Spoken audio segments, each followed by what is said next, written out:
Estado Nacional.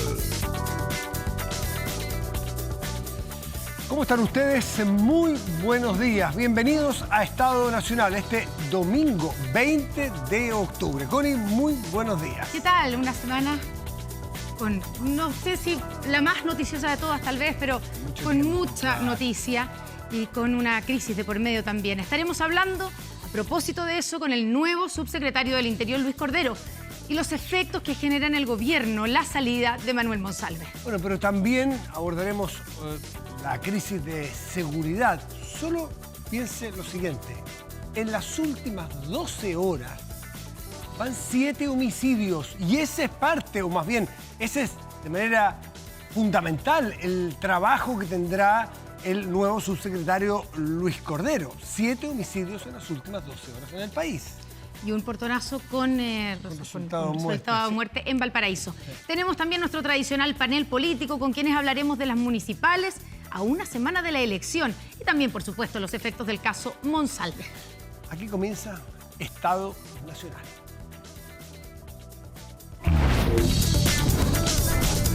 Análisis en Estado Nacional.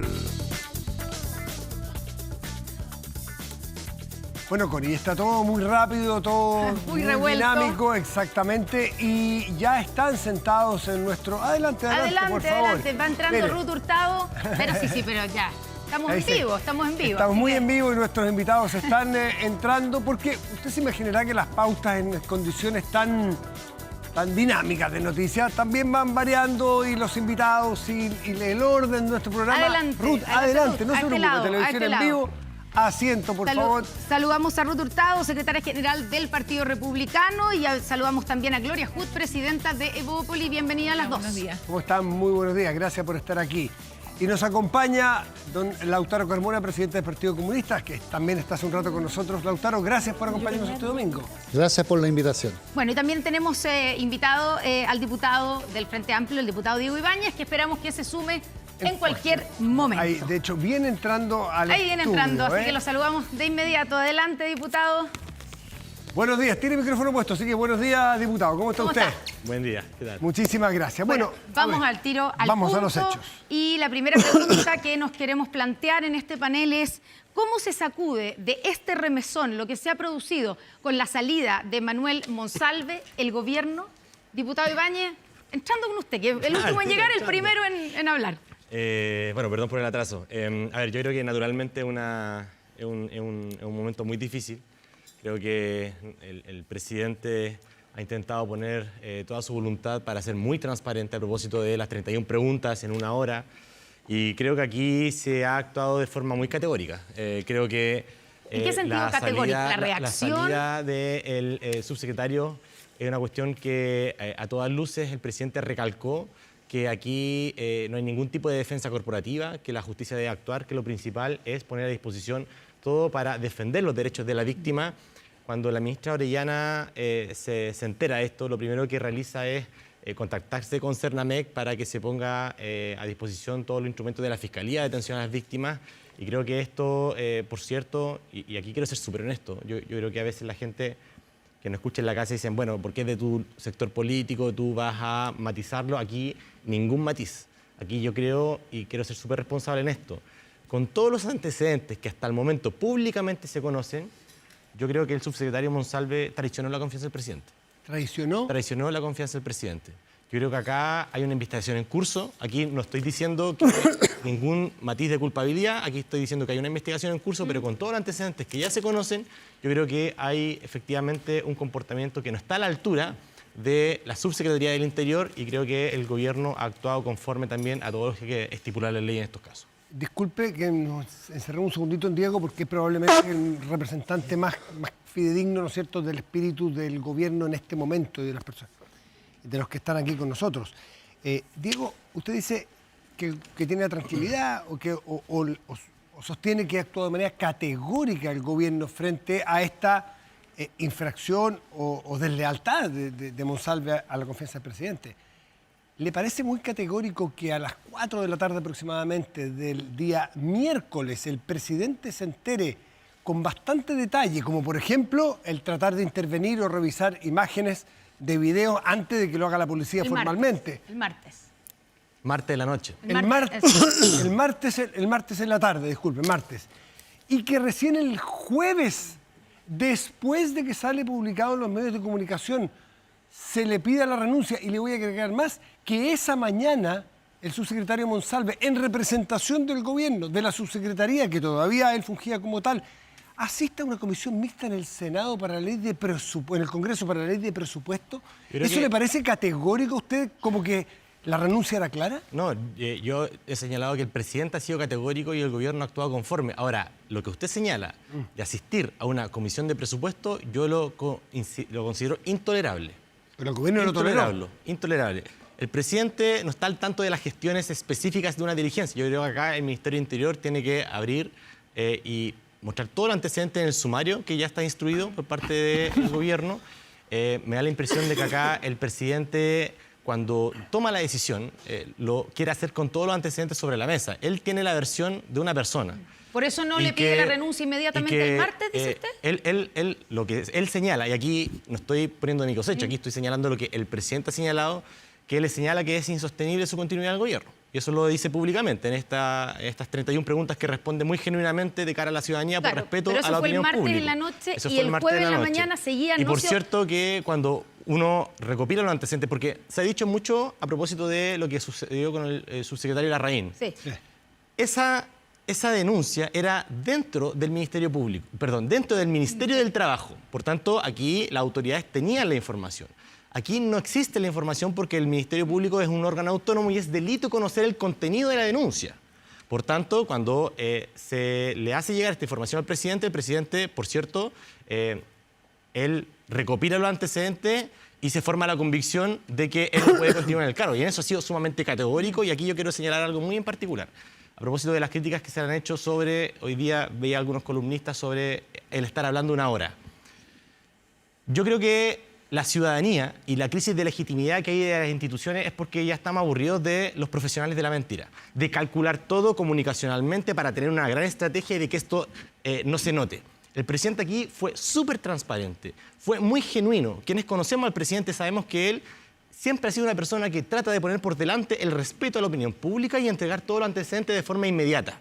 Más allá de formas más, formas menos, horas más, horas menos, él ha sido sumamente categórico en entregar todos los antecedentes y de que aquí no hay ninguna defensa corporativa y nadie menos que esté en una posición de poder puede interferir con una investigación que es justamente lo que, a mi juicio, el subsecretario Monsalve hace y con eso traiciona la confianza del presidente. Vamos hasta este otro lado. Gloria Huth, ¿usted coincide en lo que dice Diego Ibáñez, en que el presidente ha sido categórico, en que fue transparente y eso lo llevó a estar 53 minutos en una conferencia de prensa respondiendo todas las preguntas, algunas sin información, pero respondiéndolas?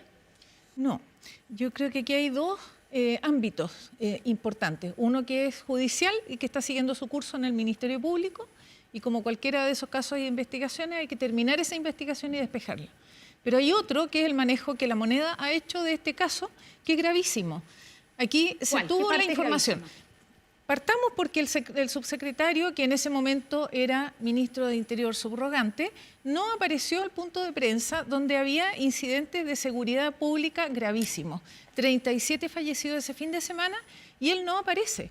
Yo creo que eso al menos le debería haber llamado la atención a la ministra Toá, al presidente. Es el tema que preocupa más a la ciudadanía en todo Chile, la seguridad pública. Entonces las autoridades encargadas no están ahí. Bueno, y ya sabemos en lo que estaba, que es mucho más grave todavía. Cuando el presidente se entera, tampoco reacciona de inmediato, por ejemplo, convocando al comité político. Esto es una situación gravísima, una acusación de violación contra el que en ese momento, cuando él se enteró, estaba ejerciendo como ministro de Interior subrogante, es gravísimo.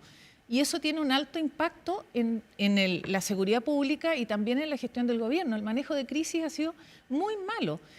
La ministra de la Mujer se entera mucho después. Creo que aquí se ha pasado por alto todo el discurso con el que se instaló este gobierno. El gobierno feminista, el gobierno sin privilegios, el gobierno cercano a la gente, todo eso se saltó de un plumazo. Y aquí hubo un manejo que todavía es una tremenda incógnita y además con algunas actuaciones, como el punto de prensa del presidente, donde él parece confiar mucho en su propia capacidad de manejar la situación a través de su convicción personal, pero no toma conciencia del rol. Aquí aparentemente no se ha medido la profundidad conceptual de esto, el impacto de esta situación sobre la gobernabilidad sobre el país. Alguien podría decir, solo vamos a ir a Lautaro Carmona, pero alguien podría decir que es tanto la conciencia que tiene el presidente de la gravedad de la crisis que hizo algo que normalmente no se hace, que es exponerse a que le pregunten todo, las posibles cantidad de preguntas que la prensa tenía. Pero o sea, ¿qué señal mayor de transparencia y de decir, estamos en una crisis, tengo que poner la cara? Pero eso no refleja una reflexión más elaborada con su equipo en el momento en que correspondía. Él sale cuando ya esto está desatado, cuando está en los medios, cuando todo el mundo opina y cuando él tiene que salir a dar explicaciones por lo que no hizo. Así que creo que aquí hay una incoherencia adicional y el hecho de que haya tratado de mostrar una actitud favorable a la transparencia no resuelve toda la cadena de situaciones que todavía no están resueltas. Todavía hay mucha incógnita respecto a los hechos, cuándo ocurrieron, quién se enteró, cuándo y qué es lo que hicieron o no hicieron. Yo creo que están en una gran deuda y la crisis, lo que me preocupa a mí como ciudadana es que frente a una crisis la moneda no tenga la más mínima capacidad de entender el impacto, de reaccionar a tiempo cuando es un delito lo que le están reportando y hacer las correcciones en el momento. Lautaro Carmona, ¿debió el gobierno de inmediato separar de sus funciones, pedir la renuncia al subsecretario Monsalve al momento en que el presidente y la ministra Toá se enteran de la denuncia que había en contra del entonces subsecretario? ¿Le quedan preguntas pendientes a ustedes en todo este episodio tan especial, tan confuso, tan raro? A ver, lo primero que yo diría, no saquemos el foco. El hecho cometido por Monsalve, tal como está denunciado, y que lo va a demostrar, lo va a comprobar en un sentido o en otro la justicia, es un hecho gravísimo, del punto de vista no solo de las confianzas, del punto de vista político, del punto de vista ético, del punto de vista de los derechos humanos, del punto de vista de los nuevos códigos de hacer política y el avance en las políticas respecto hacia los derechos de la mujer. Es decir, una cosa que no tiene ni una presentación. Y en esto las investigaciones, desde el punto de vista judicial, de sumario, etcétera, tienen que llegar hasta el final y asuman las consecuencias cuando esas investigaciones se distingan, quienes tienen que asumirla, cualquiera sea, caiga quien caiga. En eso voy a ser categórico, porque aquí hay de por medio una idea de humanidad, una idea de relación de trabajo en la confianza, cualquiera sea el jefe o el subalterno o a la inversa, que tiene que primar en todos los espacios de la vida. No se puede tener una idea de discreción en el uso del poder y con consecuencias como esta. ¿Para qué decir la mirada del punto de vista del efecto en la política? Que aquí tal no se investiga porque al final el tema está remitido obviamente a los parámetros de la víctima y hay que respetar eso y hay que ayudar a que se respete y no podría ser de otra manera. Pero esto tiene, por cierto, una consecuencia. Estábamos discutiendo una crisis valórica de las instituciones, una descomposición. El señor Guerra, la señora ministro de la Corte Suprema, el señor Hermosilla, el señor Sadwe, y sigue y suma. Es decir, una crisis que descompone y quita confianza en las instituciones. Y una persona con tareas tan importantes llega a estas discreciones que son repudiables absolutamente. Lo segundo, el presidente incluso en su larga conferencia de prensa, que yo entiendo la motivación, frente a esto no se puede revertir el hecho, ¿no? No se puede decir que no se haga, porque nadie le puede decir a alguien que haga lo que humana y seria y responsablemente en la vida hay que hacer. Nadie puede suponer que alguien va a tener tanta alteración que va a romper códigos. Bueno, el presidente incluso dijo, terminada esa conferencia de prensa, sí, algunas cosas pueden haber sido, hay que evaluarlas, y puede haber sido mejor. ¿Y usted cree que cuál podría haber sido mejor? Por ejemplo, el sacarlo inmediatamente de su cargo. Estoy pensando en esa noche que el presidente en esa conferencia reconoce que Manuel Monsalve no solamente le contó su versión, solo para terminar, sino que le reconoció que había pedido revisar las cámaras del hotel, todo esto antes de que se hiciera la denuncia. Eso no, Sí. eso no dijo. Se lo Sí, dijo al la- presidente. Sí, dijo que revisó las cámaras, no que había pedido a la PDI, porque eso después se conoce. Es que es importante, esa sutileza es importante señalar. Mira, si a mí me dicen que Aquí está el delito. la información que se manejaba el día martes en la noche, que fue, entiendo, el momento de las reuniones y las citaciones, es la que hoy día se maneja, evidentemente no tengo ninguna duda que el presidente hubiera pedido la renuncia ipso facto al ex subsecretario. ¿Y lo que conocía hasta entonces no meritaba pedir la renuncia de ipso facto? ¿Cómo? Con la información que tenía el Es que yo presidente ahí, el martes en la ahí noche. confío en la discreción y en el manejo del presidente lo respecto comparte a estos usted? temas. A estos temas.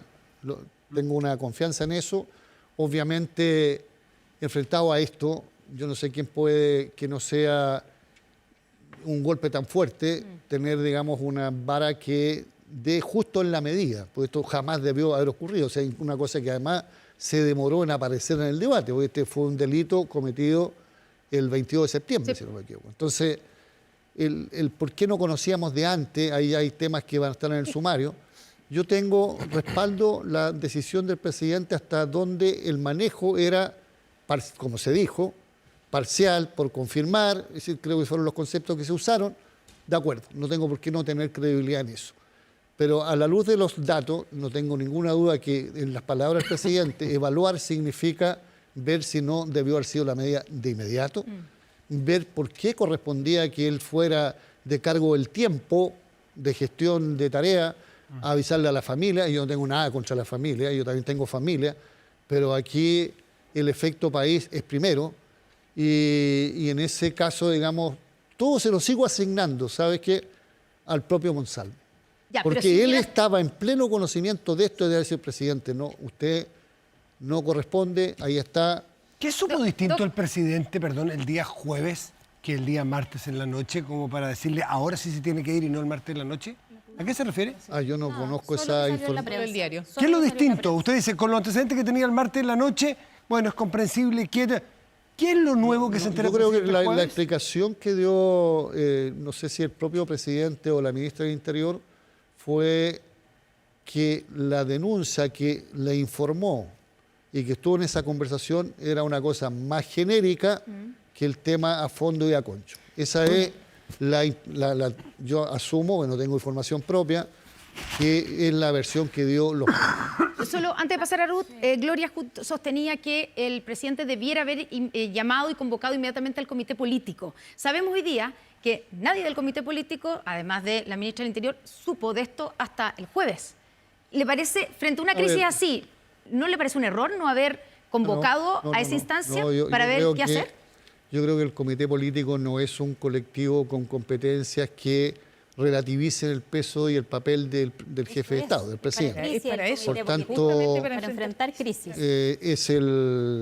En este caso, si había capacidad en el presidente, o sea, puede convocarlo, puede no convocarlo, no partía de ahí una institucionalidad que fue la que limitó. No fue eso Ruth. ni para bien ni para mal. Ruth Hurtado. A ver, yo entiendo que el oficialismo defienda a rajatabla al presidente, lo comprendo muy bien, pero yo creo que los millones de chilenos eso no lo entienden. No entienden que el presidente no le haya pedido la renuncia esa misma noche, porque más allá de que el presidente dice yo no conocía el fondo y sigo la minuta que el oficialismo ha tratado de instalar en los medios de comunicación o en la opinión pública, si no hubiera sido algo tan grave, ¿por qué manda a Monsalve a hablar con su familia? Solo esa duda ya nos deja, digamos, en entredicho que el presidente no conocía fehacientemente lo que estaba ahí. De hecho, que el presidente haya conocido que el subsecretario haya intervenido y haya querido conocer el contenido de las cámaras y se hayan llevado material desde el hotel, como lo han confirmado algunos funcionarios, ¿cierto? Que les causó extrañeza que de nuevo llegara la PDI, ¿cierto? Con una orden de ¿Se la dijo Fiscalía. oficialmente que se llevaron el material? Eso dijeron algunos funcionarios, eso han dicho Ya, algunos funcionarios eso yo- del hotel. Pero a lo que voy es que si el presidente estaba en conocimiento de que el subsecretario, quien está a cargo de la seguridad, ¿cierto?, de nuestra nación, estaba cometiendo algún delito en frente a delitos de seguridad, delitos de inteligencia, poner trabas, ¿cierto?, en la investigación, creo que en ese minuto se debió haber separado a el subsecretario Monsalve, se le debió haber pedido inmediatamente la renuncia, el subsecretario nunca debió haber viajado en un avión fiscal a comunicar esto a su familia, no debió haber participado en la comisión del Senado, representando al gobierno. ¿Y la en presunción de discusión. inocencia dónde queda, Ruth? Sí, la presunción de inocencia es súper buena, pero ¿sabe qué? La presunción de inocencia, los mismos del oficialismo la derribaron cuando decían, amiga, yo te creo. Entonces creo que esta falta de coherencia de quienes hoy día nos gobiernan, y cuando la presunción de inocencia es solo para algunos, yo creo en la presunción de inocencia y efectivamente el subsecretario se tiene que defender. Y creo que al haberle pedido la renuncia en ese mismo día le daba más posibilidades al subsecretario de defenderse libremente sin, digamos, haber causado esta tremenda crisis que se ocasionó. Porque el propio presidente, cuando le preguntan esto en la conferencia, él dice, una denuncia no significa inmediatamente culpabilidad. No, efectivamente que no es culpabilidad, pero aquí recordemos, digamos, el estándar moral que nos vinieron a instalar quienes nos gobiernan hoy día. Entonces, y separarlo de sus funciones no es decirle, amigo, tú eres culpable, sino que, amigo, defiéndete. Amigo, hazte cargo de los hechos que se te están imputando, que por cierto son gravísimos. Y además de los delatados o revelados por él. Creo que aquí Diego decía, hoy la reacción del presidente fue categórica. No, fue tardía. Fue extemporánea, fue débil, fue sin una estrategia política. Por eso la importancia de haber convocado el comité político para haber abordado esta situación y haberlo enfrentado de mejor manera. Fue una reacción muy débil frente a lo que estábamos viviendo. O sea, el subsecretario, la noche o el fin de semana más sangriento de Chile en este último tiempo, el subsecretario tomando pisco sour. ¿Usted cree que eso la ciudadanía lo ve de buena manera cuando él debería haber Pero eso no estado lo supo el presidente hasta el martes. Y el martes debió haberle pedido la renuncia, no haber esperado a que la segunda, este medio de comunicación, ¿cierto?, publicara esta situación, cosa que varios periodistas han confirmado que ya tenían antecedentes el día martes de esta situación. Diego Ibáñez, dos cosas, varias de las que ha planteado Ruth, a ver cómo se responden desde como representante también del gobierno. Uno, el hecho de que el subsecretario y ex-subsecretario no llega a trabajar el día lunes 23, cuando había una pauta que era... Nefasto, eso es nefasto. Pero no debiera haber pasado algo ahí porque todavía no sabemos qué pasó ahí. Nadie ha contestado. No tuvo consecuencias. O sea, no tuvo consecuencias yo porque creo el que eso subsecretario está seguía pésimo. ahí. Yo te encuentro razón y en eso, Ruth, toda la razón. O sea, aquí está pésimo. Hay alguien que en su forma de actuar, que es el subsecretario del Interior, que está a Que era cargo, ministro subrogante en ese minuto porque el presidente estaba viajando a Estados Unidos. Efectivamente, en un fin de semana complicado. Que se tome ese tiempo a mí me parece una traición absoluta a la confianza que el ¿Pero quién máximo debiera haber hecho mandatario- algo ahí? Allí yo creo que... ¿La ministra del Interior? Yo creo que aquí todas las responsabilidades dentro del Ministerio del Interior, y para eso entiendo que se abrió un sumario respecto de toda la actuación. Pero el sumario se abrió ahora. Se abrió ahora. Creo que debe arrojar todas las responsabilidades políticas pertinentes. Yo en eso no me voy a perder ningún segundo. Ningún segundo. Aquí hay alguien que traicionó la confianza del presidente de la República. El presidente de la República ha sido súper categórico en ser súper disciplinado en el trabajo que se hace dentro del gobierno. Y esto yo creo que está por fuera de todo carácter que le queremos dar a esta agenda. Eso es lo primero. Ya. Lo segundo, respecto de lo que señala Ruth Hurtado, aquí, porque ella presupone de que el presidente sabía detalles que no lo llevaron a tomar la decisión esa noche. Yo quiero ser muy aquí responsable atendiendo las palabras que el propio presidente dio durante una hora frente a toda la opinión pública en todos los canales prácticamente siendo transmitido en Cadena, vivo. cadena. Yo no sé si nacional. alguna vez había pasado eso respecto a algún caso de esta calaña. A ver, cuando el presidente tiene que tomar la decisión, él señala a los medios que tienen que tener todos los antecedentes sobre la mesa. Pero No ya conocemos había el detalle conocido que el respecto de lo que secretario se Monsalve le había confesado y señaló. le había dicho que había revisado las cámaras. O sea, ese hecho ya es gravísimo. Efectivamente, Ruth. Pero, Solo con ese hecho, ni siquiera conociendo pero el hecho de la efectivamente, Ruth, violación. él no le señaló que le había solicitado diligencias a la Policía de Investigaciones para hacer esto. Eso es un delito.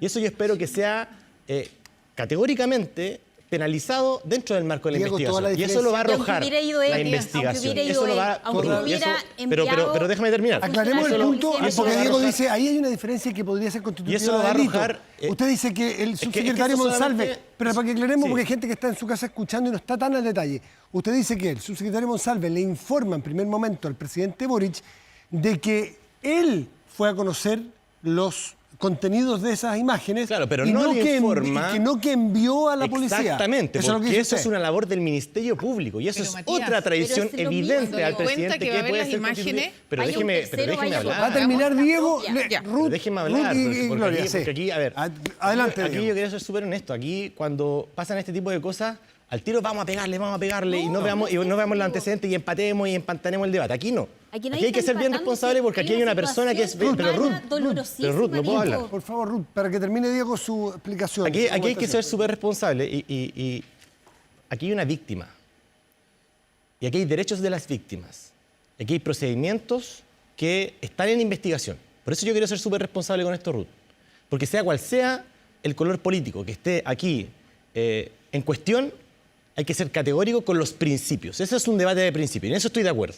Y allí yo creo que hay que ser categórico y preciso con los antecedentes. Por tanto, si aquí hay una persona que está en una posición de poder y accedió vía una institución de seguridad a revisar cámaras, eso es constitutivo de delito porque le corresponde al Ministerio Público. Y eso es una tradición, pero aberrante, no solamente contra el presidente, sino contra los principios de la República.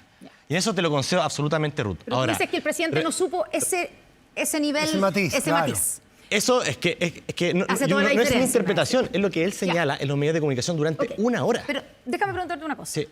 Que también lo plantean acá el tema de la coherencia del discurso con el que ustedes llegan y que en virtud de eso habría que haber sido más categórico desde el comienzo con el subsecretario. Y la pregunta ahí, cuando dicen el presidente no tenía toda la información el martes y quiso recabarla, tuvo todo el miércoles, ¿cierto?, donde el subsecretario va supuestamente a contarle a su familia.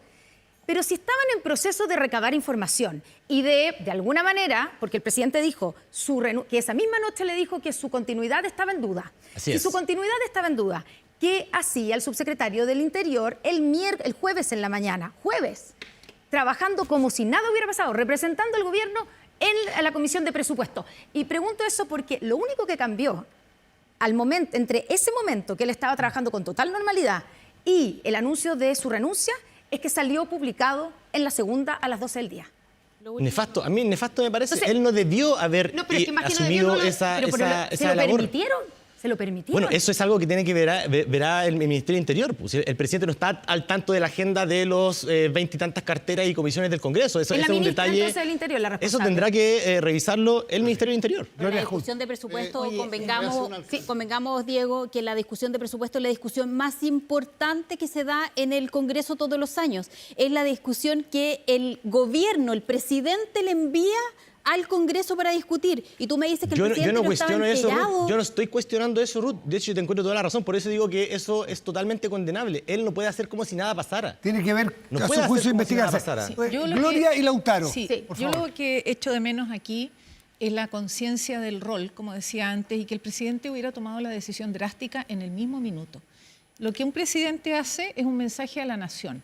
Si para el presidente es importante la protección de las mujeres, era el momento de decir, incluso antes de tener todos los antecedentes, esto es inaceptable, y pedirle la renuncia, y no esperar y darle espacio para que privilegio 1 vaya a hablar con su familia, privilegio 2, darle espacio para que él presente la renuncia, privilegio 3, presentar la renuncia como si fuera voluntaria en el Palacio de la Moneda. Realmente es inentendible. En este caso... Ni siquiera con el argumento, Ni si- Gloria, de que el presidente estaba recabando la información porque no tenía ¿sabe toda la qué? Ni información y siquiera. quería tenerla toda para tomar una decisión responsable como pedirle la renuncia. No, porque en este caso la responsabilidad del presidente es con el país, es el mensaje que le manda a la ciudadanía, es el fijar prioridades claras. Y hay casos que son inaceptables y en ese caso hay que tomar la decisión drástica, por dolorosa que sea, por la relación que él puede tener con sus funcionarios. Y después habrá que aclarar. Y el beneficio de la duda, en este caso, y por declaraciones del propio Frente Amplio en su propuesta política, siempre hay que dárselo a la víctima.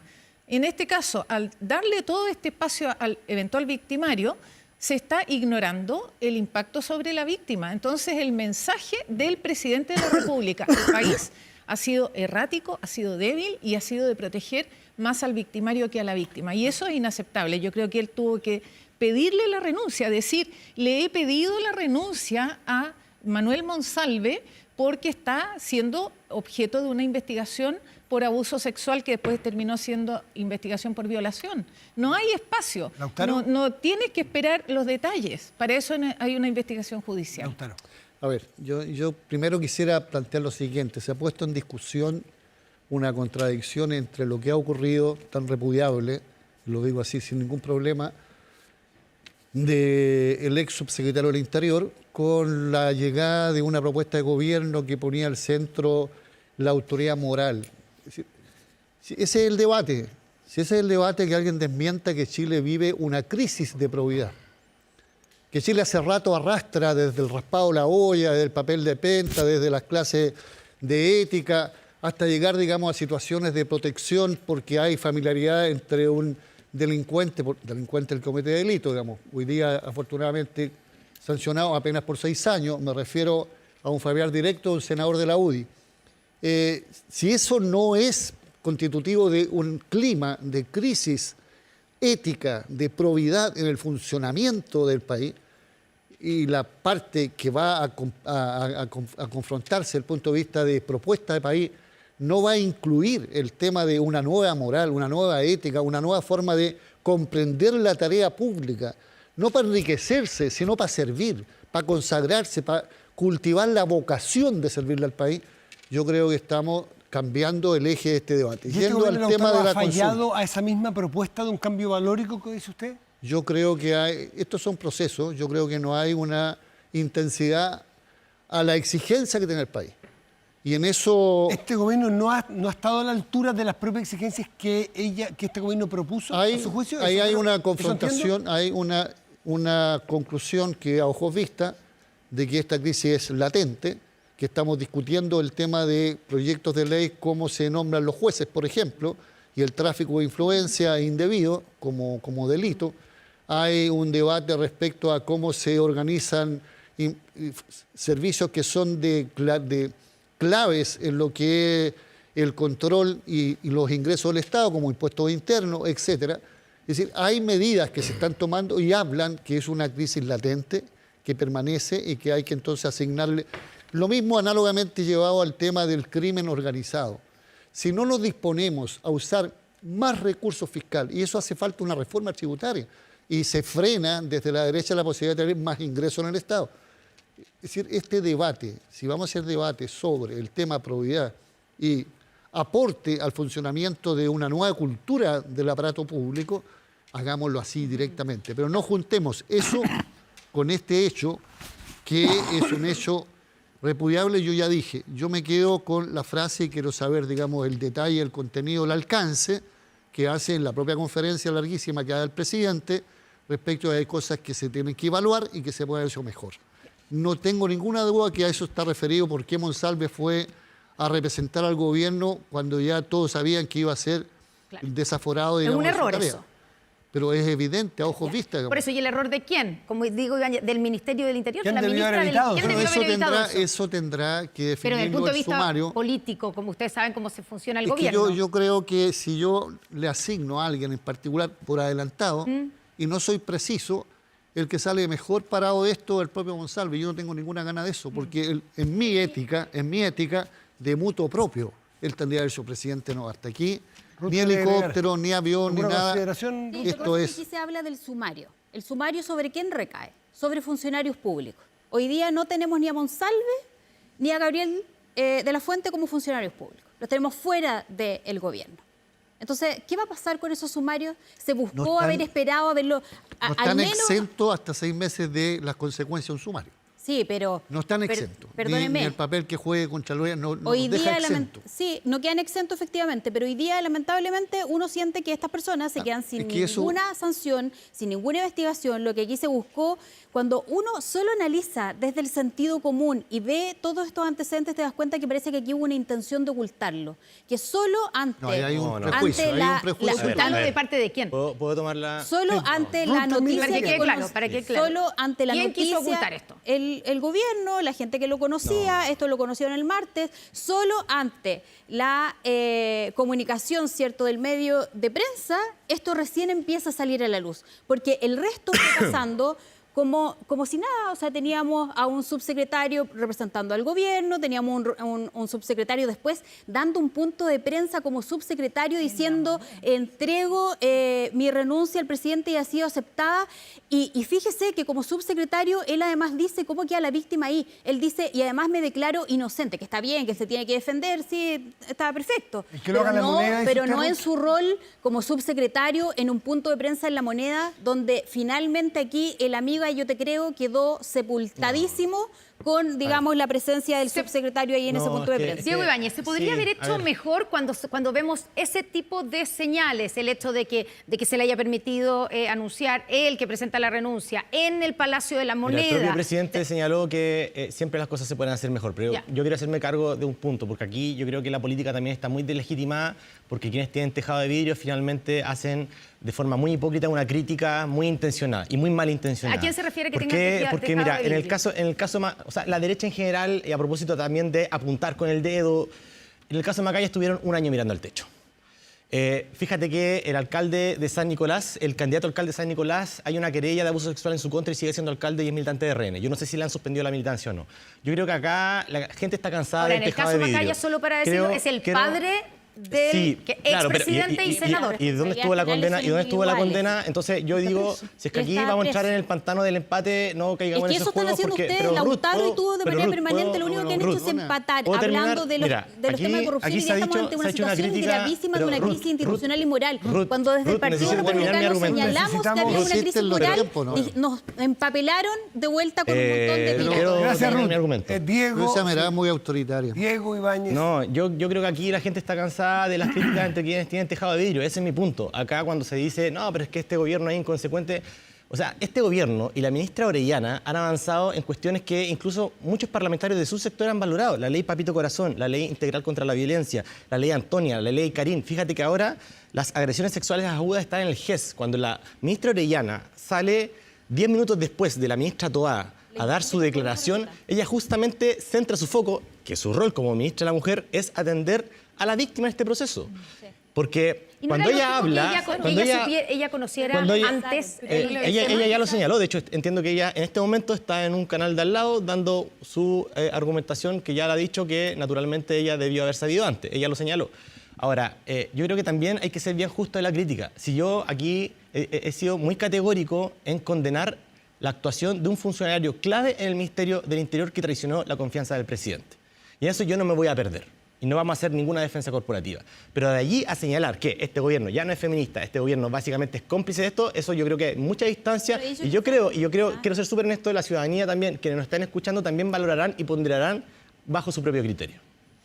Diego, yo le quiero preguntar sobre el papel del presidente de la República frente a su asesora, que también ha sido motivo de un análisis profundo, Nicole Vergara, quien en su labor de asesora de prensa, cualquier asesor, me imagino que es, en cualquier ámbito, es remunerado para hacer ver a quien asesora de los eventuales errores que está cometiendo, ¿no es cierto? No diga esto, no diga esto otro. ¿El presidente a usted le pareció bien, lo representa en la forma que el presidente de la República se refirió a Nicole Vergara 2 veces en público reprendiéndola? ¿Lo representa a usted? ¿Le parece que estuvo bien el presidente de la República allí? Mira, lo que señaló la ministra Vallejo y mi opinión, que la comparto con ella, son momentos difíciles y son coordinaciones propias también del rubro en un momento donde él tomó una definición que salía a dar la cara por otros. Yo me quedaría en ese balance. ¿Estuvo bien el presidente con Nicole Vergara, su asesora? Es que si es que me lo pregunta de esa forma, uno puede tener una evaluación y después sacan... No, yo creo que acá es un momento difícil, son gestiones propias de la coordinación de su cargo de jefa de prensa. El presidente tomó una definición que evidentemente ella no compartió, pero yo creo que es valorable, es genuino, es transparente que un presidente de la República se tome 1 hora, por respeto a la opinión pública, para contestar todas las preguntas y que no quede ninguna duda de que él va a hacer que la igualdad ante la ley frente a una persona que está en un cargo de poder y que es acusada de violación llegue hasta las últimas consecuencias penales. Nos vamos rápidamente a una pausa, pero ya estamos de vuelta con nuestro panel de análisis. Y después, además, viene el subsecretario del Interior, Luis Cordero, en su primera entrevista como subsecretario del Interior. Estamos de vuelta aquí en Estado Nacional, estamos con nuestro panel de análisis. Me quedó una pregunta dando vuelta de la conversación anterior, vamos a evolucionar la conversación, pero Diego Ibáñez, ¿le parece extraño o le extraña el silencio de la ministra del Interior, Carolina Toá, que la vimos y la escuchamos el día jueves anunciar que se le pidió la renuncia y nunca más la vimos? O sea, ella dio una conferencia... Ese día jueves. El día jueves. Sí, después de yo eso... creo que ellos tendrán que hacer su evaluación correspondiente. No me corresponde a mí opinar sobre el desarrollo de este desenlace si no tengo todos los antecedentes tampoco. ¿Y tendrá consecuencias políticas en términos electorales? Estamos a una semana, en la próxima semana vamos a estar en el segundo día de elecciones municipales, de gobernador. ¿Habrá algún tipo de consecuencia, creen ustedes, de esto o incluso de otros casos como el caso Audios, el Lautaro, en el resultado electoral?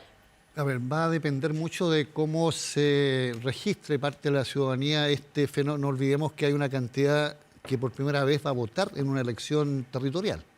Lo hicieron en los dos plebiscitos, pero por opción de persona no existe. Y lo que hay de por medio, que es el tema de fondo, que yo en este dime y direte se puede perder, hay un desafío a la política, cualquiera sea el sector, de cómo se fortalecen y se recuperan la esencia de lo que es el funcionamiento correcto de las instituciones del Estado. Esto puede llevar qué mensaje, digamos, que la gente sienta que cualquiera sea la elección que haga porque está desde la tesis bien poco coherente de haber juntado la causa de Muñoz con la ministra, con Biobanco, y siendo una cuestión que es un atropello a la esencia de lo que es justicia. No se puede tratar en un paquete dos temas que son absolutamente distintos. Y la condición de que son jueces de la Suprema. Bueno, también son chilenos, también no sé qué. Es decir, yo creo que eso es una aberración que cometió en primer lugar la Cámara de Diputados y luego la ratificó el Senado, lo que muestra una animosidad donde el tema de fondo no está presente, sino la pasada de cuenta de un lado para el otro. De eso la ciudadanía está harta. Quiere representantes que tomen sus temas y que son bastante angustiosos, por ejemplo el tema de seguridad, y yo vuelvo a insistir, más presupuesto para seguridad, pero tiene que haber terminar el freno y el boicot que hace la derecha en las votaciones que permitan más ingresos fiscales para mejores políticas públicas. Y hablando de seguridad, Lautaro, ¿es el subsecretario Luis Cordero la persona más idónea para liderar esta crisis de seguridad? Yo creo que lo que ha demostrado como sobriedad, como concentración del punto de vista de la acción política, como un mensaje que da garantía a todas las partes de objetividad, concepto que en política es bien relativo, digamos. Pero él muestra y trata de relacionar con argumentos del punto de vista de la ley, etcétera. Creo que es la persona que tenía que haber asumido esto y afortunadamente fue la que quien tiene la tarea lo eligió. Yo me parece muy bien y tengo la mejor expectativa de que lo lleve adelante ahí. Pero ahí hay una tarea también de la contraparte, que somos todos nosotros. Los partidos, por ejemplo, porque él no es militante de partido. Tenemos que ayudar a que haya un diálogo, un intercambio, que reciba propuestas, etcétera, y no ser, digamos, una contraparte que hostiga y que no deja, porque hay que cumplir la profecía que este gobierno no hace, no sirve el tema de seguridad, cuestión que yo creo que sería una injusticia y un error político contemporáneo muy fuerte. Gloria Huth, ¿tendrá consecuencias político-electorales en la próxima semana, en las elecciones, los últimos hechos, el caso Audios, que probablemente está instalado, que afecta más al sector de ustedes, está instalado, es un dato, y ahora el caso Monsalve, que está instalado en el sector del oficialismo? ¿Llega eso a la gente común y corriente, que la que tiene expectativas de votar por sus autoridades locales? Yo creo que sí, y siendo la seguridad uno de los temas más centrales, yo acabo de terminar mi recorrido por más de 50 comunas en Chile, la seguridad es el tema prioritario. Y aquí el gobierno lo que ha dicho con toda su actuación esta semana es que no es tan prioritario, porque la persona principal encargada de la seguridad en el momento que tenía que dar el reporte en una situación crítica no aparece y sabemos en lo que estaba, en un hotel con una señora. Creo que es impresentable. El discurso de la seguridad se ve que es hueco. Es el discurso y no la acción. Y por eso es que no tenemos resultados. Y por eso es que se promete más inversión y más acciones y los resultados no aparecen. y de eso las personas están cansadas. También pasa que hay una oferta política del oficialismo que es el mismo grupo que le hizo la vida imposible para gobernar al presidente Piñera constantemente, y ahora que ellos gobiernan, demuestran que tienen muy poca destreza para gobernar, muy poca capacidad de gestión y que no tienen ni siquiera conciencia conceptual de los riesgos que implican sus decisiones para el país. Así que yo creo que sí, las personas están muy conscientes de que aquí hay un impacto y que su decisión va a marcar el bienestar de ellos en el futuro. Vamos a cerrar con Ruth Hurtado, que ya tenemos que... Está el ministro esperando, está o sea, el ministro- subsecretario. El subsecretario Cordero No, está ahí. efectivamente, aquí hay, y creo que lo que valoro de este panel es que Lautaro Carmona haya reconocido que efectivamente estamos en una crisis moral. Porque cuando desde el Partido Republicano lo señalamos hace más de un año, se nos vinieron todos en contra diciendo que aquí había un estándar moral distinto y habían llegado con una... De hecho, quiero citar, dice, nuestra escala de valores y principios dista de la generación que nos antecedió. Giorgio Jackson. Y eso fue lo que recibimos desde el oficialismo, y hoy día sin duda hay una crisis también política en donde la confianza de la ciudadanía en quienes deben dirigir el país, deben estar encargados sobre todo de hacerse cargo de la crisis más grande que vivimos, que es la de seguridad, bebiendo cierto pisco sour en un lugar, eso no corresponde. Y creo que sin duda tú hacías una pregunta al principio, decías cómo se sacude el gobierno de esto, trabajando de cara. Lo que hizo el presidente no fue transparencia, fue un desliz de demasiada improvisación, y gracias a ese desliz nos enteramos de esta situación, y creo que eso le va a seguir sepultando la mala gestión del gobierno, no solo en estas elecciones, sino que en las que Muchas probablemente gracias, sigan. Ruth. No digamos corto usted, pero segundos. pero muy cortito, Diego. Yo un segundo para respecto precisar lo que dijo ella. de las municipales. Yo creo que muchas veces estos casos para la ciudadanía son súper lejanos, ni para la derecha ni para la izquierda a veces afectan en lo municipal. Rodrigo Díaz creó el primer semáforo de Catemu, Carmen Castillo creó una cooperativa en San Felipe para los recicladores de base. La gente muchas veces más que por el partido vota por la persona, porque lo haga bien o no, y yo creo que en materia municipal me cuesta creer que habrá mucho impacto respecto de los casos que hemos visto, más allá de que la persona esté imputada y esa persona sea responsable, pero la gente no es tonta y evalúa la gestión del alcalde en función de lo que ha hecho o no ha hecho. Oye, una crisis moral no es igual que crisis de probidad que afecta a instituciones del Estado y que necesitan reformas que Es que hablaste de crisis fortalezca. morales, por eso me había alegrado, pero está bien. Lautaro Lautaro Me Carmona, alegra que sea de Diego probidad. Ibáñez, Ruth Hurtado, Gloria Hood, Importa que la muchísimas probidad gracias sí. por acompañarnos esta mañana. Y vamos a hacer rápidamente una pausa. Ya está con nosotros, va a entrar en cualquier minuto, el nuevo subsecretario del Interior, Luis Cordero. Ya volvemos. Y en la vida hay que tener... Lo habíamos anunciado, ya está con nosotros el subsecretario del Interior, Luis Cordero. ¿Y por qué hago porque uno se equivoca, le dice ministro? Y porque lo habíamos invitado en condición de ministro de Justicia antes de que ocurrieran los hechos que conocimos. Y agradecemos que haya mantenido el compromiso de estar aquí y está aquí esta mañana. Subsecretario, gracias por acompañarnos. ¿Qué tal? Buenas tardes, muchas gracias. Gracias, ministro. Íbamos a hablar... Perdón, mire, partí mal. Gracias, subsecretario. Íbamos a hablar de cárceles, íbamos a hablar de ministros de la Corte Suprema que se fueron, del sistema de nombramiento, etcétera. Pero tenemos que cambiar la pauta. Tuvo una llegada sorpresiva a Interior, ¿cierto? Y usted se lo habría imaginado. ¿Con qué ánimo se encontró de parte del equipo en el que trabajaba Manuel Monsalve? Bueno, Golpeado, me imagino, cuando ¿no? suceden este tipo de situaciones, recuerden que yo asumí como ministro entre medio de otro Sí, también. problema, Sí, el pues, caso de los indultos. Le pusieron bombero por eso. En mi experiencia previa lo que indica es que es muy relevante comunicarse rápidamente con los equipos y transmitirle continuidad institucional. Yo creo que eso no solo es importante para los equipos, es también importante para el país. Hay una política desarrollada, hay un conjunto de acciones que se están ejecutando, hay coordinaciones que son permanentes y el Estado es de una continuidad que es superior a las personas que lo integran. Por lo tanto, yo ese día en la tarde fui rápidamente después de mi despedida en el Ministerio de Justicia a reunirme con ese equipo para transmitirle este mensaje, que yo creo que además es un mensaje que no solo corresponde a los funcionarios y funcionarias de la subsecretaría, sino que también por la importancia que tiene la subsecretaría del Interior en materia de seguridad pública, a todos quienes participan del sistema de seguridad pública y a las personas en general, que el Estado está a cargo, que hay una preocupación, que hay acción, que las políticas se mantienen, que hay una agenda legislativa muy intensa y que la vida cotidiana que ellos enfrentan, el Estado es responsable de garantizar su seguridad. ¿Pero ve un estado de ánimo de continuidad, de seguir, o piensa que va a haber un shock aquí y una paralización en algún No, momento? paralización en absoluto. En este tipo de situaciones lo que suele suceder es también que hay cambios de equipo. Yo llegué con mi equipo, el equipo más de confianza, en ese equipo de más de confianza se producen los cambios. Este tipo de situaciones, cuando las personas están en el Estado, sobre todo cuando están en posiciones de confianza, son situaciones regulares, pero el mensaje más claro y más determinante tiene que ver con la continuidad institucional de las políticas del Estado, del Gobierno y de las acciones que se están ejecutando al interior de la subsecretaría y conjuntamente con las policías.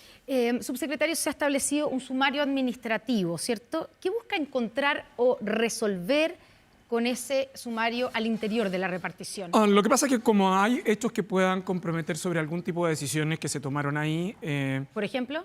aquellas que tienen que ver con el traslado, aquellas que tengan que ver con El traslado del ex subsecretario. algún tipo de información que pudo existir ahí que no se reportó oportunamente, es indispensable instruir ese sumario, que se instruyó tan pronto antes incluso que el ex subsecretario Monsalve presentara su renuncia. Y a partir de eso despejar cualquier tipo de duda que pueda tener en relación a los flujos de información o a los flujos de proceso durante esos días. Aquí importa mucho su calidad de experto en derecho administrativo. ¿Es legal, es regular que el entonces subsecretario Monsalve, aunque estaba en proceso su petición de renuncia, según nos hemos enterado por otras autoridades de gobierno, utilizara un auto fiscal para ir a la región del Biobío, utilizara un avión fiscal de Carabineros para volver de esa situación familiar? ¿Es regular hacerlo? Porque, para ser honesto, todavía era subsecretario, en las condiciones bastante débiles, como sabemos, pero lo era. Pero iba a atender una situación familiar. Hay dos circunstancias en este tema que son relevantes. La primera, el subsecretaria del Interior, las autoridades de Interior son de aquellas que tienen escolta y protección permanente. Eso uno supone. No, esto es el protocolo. Debe ser así. Hay algunas decisiones en un momento determinado que usted podría tomar la decisión de que sea para algunas actividades privadas pueda no hacerlo. Pero en general es lo que corresponde y por lo tanto mientras esa persona esté en funciones, es una persona que tiene acceso a los medios institucionales para el desempeño de su labor. Aunque sean temas personales. Es que entre otras cosas yo le quiero comentar lo siguiente, se lo voy a ejemplificar con lo siguiente. Mi teléfono recibe información 24 horas al día. Yo respondo sobre reportes que recibo, tanto de la policía como de personal del Ministerio del Interior, para adoptar decisiones permanentemente. Dicho de otro modo, en este cargo yo formalmente no tengo horario y trabajo en cualquier lugar donde yo me encuentre, porque además estoy recibiendo información y estoy reportando información. Esta idea que, como un mito urbano de que el subsecretario del Interior debe ser de las personas más informadas del país, desde el punto de vista de la proporción de información, es próximo a esa afirmación. Por lo tanto, lo que quiero decir con esto es que una persona que está en este cargo está en función permanente. Lo segundo es que la policía, tanto Carabineros como la Policía de Investigaciones, proporcionan medios, por un lado, los que están vinculados a la protección personal y por la otra, los medios de traslado. Mientras esa persona se encuentre ejerciendo la función, los protocolos vinculados a la policía y vinculados a Carabineros requieren que esa persona sea trasladada para hacer el trabajo subsecretario.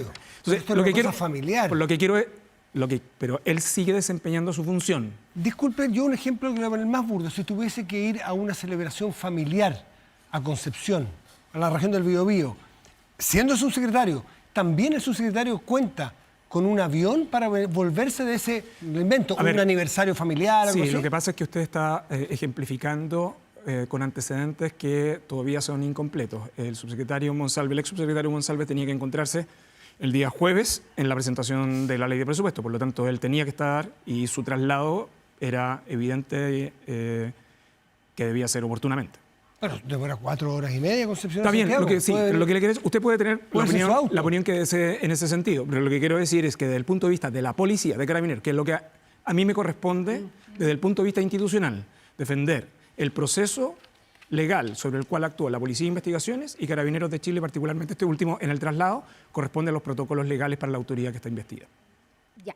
Perdón, es que Sí. en el Entonces- uso de la construcción de la frase como abogado, usted dice que la policía no incumplió ningún deber, pero el entonces subsecretario tenía derecho a pedir, la policía probablemente no tenía derecho a decirle que no. ¿El subsecretario tenía derecho a pedir Bueno, auto eso fiscal y forma avión parte, fiscal? la forma en que se requirió ese traslado forma parte de la investigación del sumario. Pero yo le quiero hacer, que en esto quiero ser bien claro. Lo que dije ayer y lo digo ahora. A mí lo que me corresponde es verificar la regularidad del procedimiento tanto de la policía de investigaciones Ya. como de Carabineros. Y quiero separar en el caso del traslado lo que hizo Carabineros respecto al requerimiento de ese traslado. Ya. Por lo tanto, usted dice Carabineros no hizo nada irregular. No, ni Carabineros correcto. estuvo ajustado a protocolo. Respecto de la forma en que se requirió ese traslado, forma parte del sumario administrativo. Perfecto. Y usted acaba de decir también que forma parte de ese sumario, si no entendí mal, el tema de la labor de escolta y la PDI. Y quiero preguntarle, usted dijo algo del protocolo. ¿Cómo se entiende que el encargado de seguridad de nuestro país estuvo más de 24 horas sin escolta, según lo que declaró la propia PDI, vulnerable a un secuestro, a extorsión, a ser víctima incluso del crimen organizado? A ver, ¿Eso se puede? lo que pasa es lo siguiente. Esto lo explicó el director Serna. Yo, de hecho, me reuní el día viernes temprano con las dos policías en una reunión que fue protocolar, por cierto, pero también de trabajo. Ese mismo día, el director Serna explicó cómo opera la custodia personal de las autoridades y particularmente las autoridades del Ministerio del Interior y del subsecretario. Su afirmación y su intuición apuntan en un sentido correcto, pero también las autoridades pueden tomar decisiones de prescindir de su escolta personal por alguna razón personal. Pero es ¿Y por qué? evidente. ¿Cuál fue la razón? Es evidente, es un asunto respecto al cual usted me está preguntando algo que a mí no me consta y un hecho respecto al cual yo no ejecuté. Pero el director de la PDI le tiene que haber dicho. Eso forma parte de otro tipo de asuntos que no creo que sea correspondiente divulgar. Lo que sí me corresponde es señalar que la Policía de Investigaciones ha actuado estrictamente ajustado a los protocolos.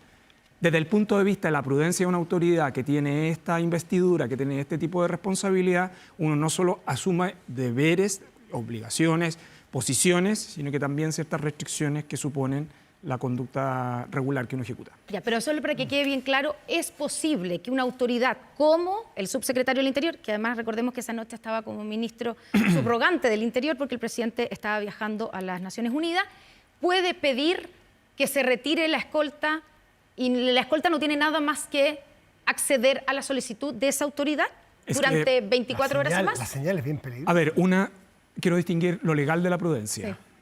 Legalmente, la Policía de Investigaciones actuó ajustado a los protocolos y al requerimiento. Desde el punto de vista de la prudencia de la autoridad, no de la policía, de la autoridad.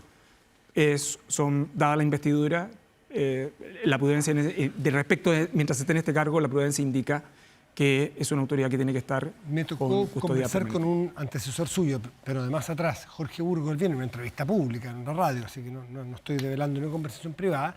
Me dice que en algún momento él, cuando llegó al cargo, también tuvo el instinto de decirle, vos voy a ir a andar en bicicleta con mis hijos, esto lo invento yo, o voy a ir a andar a jugar tenis, dijo. Déjenme tranquilo un poco. Y él se dio cuenta rápidamente que siempre había alguien mirándolo en el perímetro más amplio, que nunca lo dejaron solo. Entonces después le dije, ¿saben qué? Bueno, ya, síganme nomás, no tengo otra.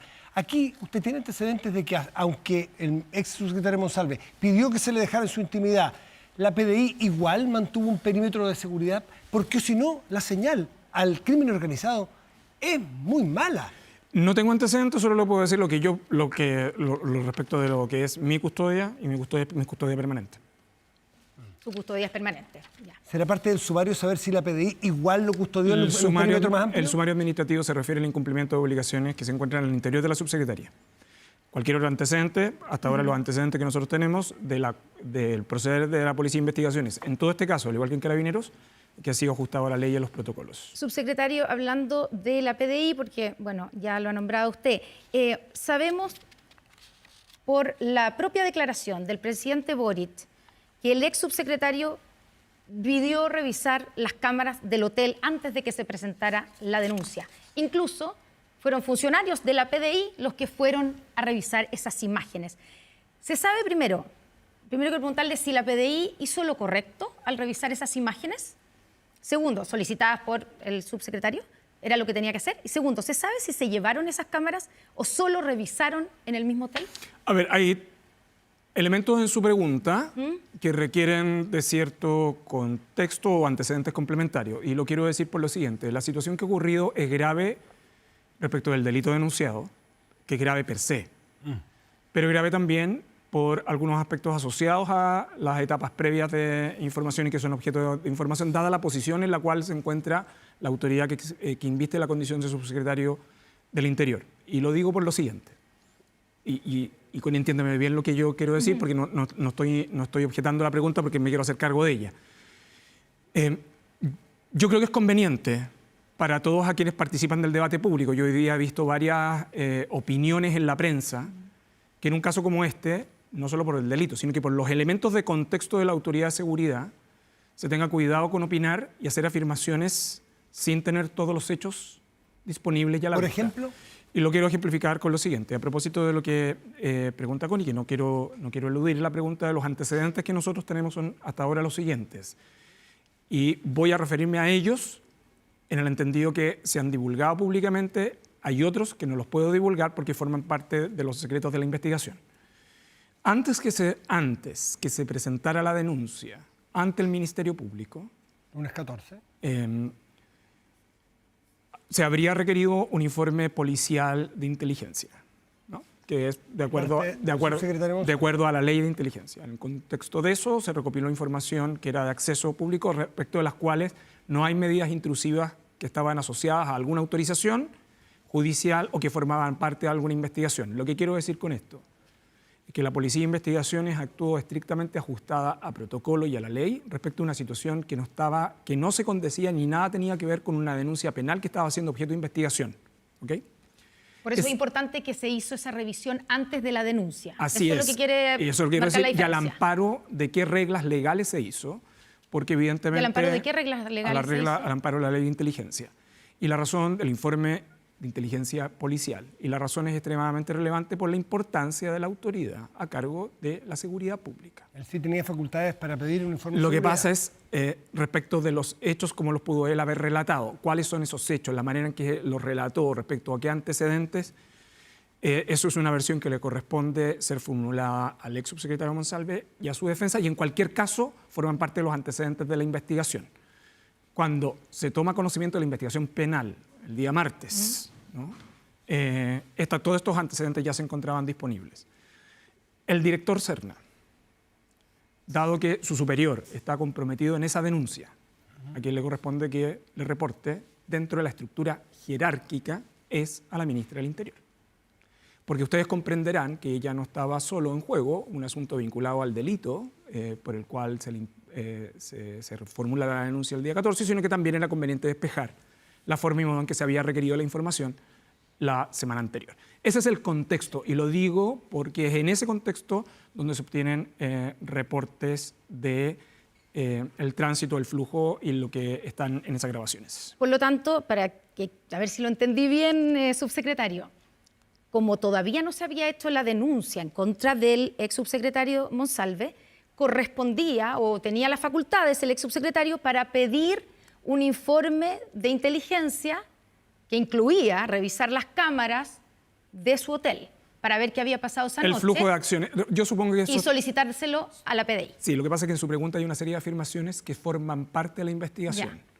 ¿Cómo se requirió? ¿Cuál es el contexto de los antecedentes que hacían plausible? Porque esto no es que llegue yo, pueda citar a alguien y le pueda requerir un informe de inteligencia. Usted comprenderá que hay un contexto de información en la cual se debe entregar. Esos son antecedentes que forman parte de la investigación. ¿Podría haber ahí un delito de un mal uso de la ley de inteligencia? Yo por eso he querido hacer una distinción. Y quiero ser enfático en esto. Lo hice ayer, lo hago hoy. Respecto del rol de la Policía de Investigaciones y toda su estructura, respecto del requerimiento que se formula y la acción de informe que ejecuta, respecto del cual no se requería autorización judicial, no había ninguna medida intrusiva asociada a eso. Respecto de ese rol, en el requerimiento, en un contexto de plausibilidad, según la información que les reportaba, de quién lo requiere y si lo hace con un propósito distinto, ¿no? ¿Qué delito podría configurarse a mí no me ahí? corresponde pronunciarme sobre los delitos, solo le quiero decir que además de los generales que están vinculados a delito funcionario, están otros que están asociados a la propia ley de inteligencia. Pero en cualquier caso, quiero hacer esa distinción. Creo que es muy relevante hacer la distinción porque a mí me parece conveniente para la tranquilidad de todos los chilenos y las chilenas garantizar el correcto funcionamiento del proceder de las policías. La distinción jurídica es muy interesante. Es que también es una distinción, en los hechos es muy relevante. Es muy relevante. ¿Sabe por qué? ¿Y por qué hago la insistencia sobre este punto? Porque creo que hay muchos que especialmente el día de hoy han formulado opinión, en algunas ocasiones haciendo referencia a juicios jurídicos categóricos sin disponer de toda la información. Este es un momento donde para emitir una opinión es conveniente tener claridad de los hechos. Lo importante es saber si es que las imágenes hoy día existen o ya están borradas. Sobre ese punto, solo le puedo decir que el Ministerio Público está llevando a cabo la investigación y no hay ningún antecedente que dé cuenta que existan imágenes adulteradas y que por el contrario existen esas imágenes para efectos de la investigación. Cualquier otro detalle yo no lo puedo entregar, pero sobre la prueba no hay ningún indicio sobre alteración de la prueba.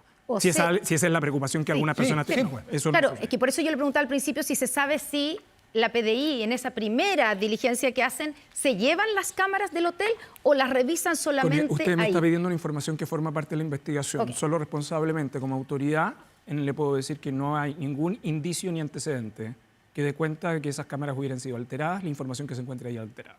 Ya, entonces, tenemos que asumir también que las imágenes de lo que ocurrió la noche del 22 de septiembre en el Hotel Panamericano están en manos Del Ministerio Público. del Ministerio Público. Sí, completamente. Están. Sí. Perfecto. ¿El presidente Gabriel Boric comete algún delito al no cumplir con su deber funcionario cuando conoce de voz del propio Monsalve lo del ir a mandar a revisar las cámaras, no hacer de inmediato la denuncia, más allá de la decisión política de pedirle la renuncia de inmediato, que eso no le compete a usted? Yo he escuchado mucho ese tipo de juicios estos días. De nuevo, yo creo que se ha hecho muy regular en el último tiempo utilizar el derecho penal para hacer política. Y yo creo que hay que tener cuidado con ocupar el derecho penal para hacer política porque es como comer pescado, ¿no? Entonces, ¿Qué pasa sobre todo cuando- para quienes... ¿Qué pasa cuando sobre se come todo, pescado? entonces, Hay que tener cuidado. hay que tener cuidado. Entonces yo lo que invito, que yo creo que todas las personas tienen el legítimo derecho en un contexto de un tema de interés público de estas características, tener opiniones políticas y tener críticas políticas. Otra cosa es hacer imputaciones de delitos. El presidente de la República recibe una comunicación, y creo conveniente también porque algunos medios de prensa el día de hoy dan cuenta de hechos que no se corresponden, de hecho que están informados de una manera diametralmente distinta. A Por ver. ejemplo, que la reunión entre el ex subsecretario Monsalve había sido presencialmente también con la ministra Toa. Eso es completamente falso. Estaba solo el ex O sea, secretario con la el cadena de presidente. información es muy clara por la manera en que se aplica la ley. Yo esto también creo que es bien relevante para todos aquellos que opinan como si aquí se pudieran distribuir información como si esta fuera de libre disponibilidad. No solo por el tipo de denuncia en el caso de delito de violación, que además existen un conjunto de reglas que están vinculadas a la protección de la víctima y la divulgación de esa información, sino que en segundo lugar, por la manera en que se habían requerido antecedentes la semana anterior en relación al informe de inteligencia policial. Ustedes comprenderán que recibir esas dos comunicaciones, además cuando están realizándose las diligencias del Ministerio Público, que no se vieron alteradas en ningún sentido, no es para nada trivial. La ministra informa al presidente, el presidente exige la comparecencia inmediata del subsecretario Monsalves. Martes. Bueno, el día que ellos tienen la conversación, el Ministerio Público está investigando todas las aristas de esta investigación, incluyendo aquellos aspectos vinculados a los requerimientos de información la semana anterior. O sea, las cámaras de seguridad. Por lo tanto, el presidente no tenía ningún deber de obligación de denuncia porque la investigación ya se estaba ejecutando en todos los ámbitos asociados a esta investigación. Ya, porque alguien podría preguntarse No sé ahí, que pero alguien- pero le pregunto, pero lo que se estaba investigando en ese minuto por parte del Ministerio Público era una denuncia de violación, Sí, pero ya se no tiene- una posible obstrucción a la justicia Connie, por le acabo- haber enviado Connie, o no. le acabo de haber O explicado. a ese minuto ya se está lo investigando. lo acabo de haber explicado recién. Al momento en que el director Serna reporta la denuncia y reporta también el requerimiento de información. Tanto la Policía de Investigaciones como el Ministerio Público ya estaban en antecedentes de las dos circunstancias. Entonces, lo que pido es que seamos rigurosos. En un momento, no solo por el delito, sino que por la autoridad y los tipos de situaciones a las cuales para el origen, yo les pido, por favor, que esta sea una conversación que nos basemos en los hechos que hasta ahora se han relatado, porque esto no es un guión cinematográfico. O sea, están en juego muchas cosas institucionales que son relevantes y por eso yo pido cierta rigurosidad. No me estoy refiriendo a esta entrevista, me estoy refiriendo al debate público. Sí, sí, y por eso es importante, le hacemos las preguntas para que usted las aclare, subsecretario. Y quiero preguntarle, ¿cuándo supo usted de la denuncia que había contra Manuel Monsalve? ¿Cuándo supe? ¿Usted? No, ¿Cuándo se enteró? el día en que... ¿La segunda, como todos los chilenos? Yo venía entrando ese día a La Moneda, porque tenía una actividad para hacer un live sobre el sistema de nombramiento con la ministra Vallejo. Esto salió en la prensa, así que no hay ningún...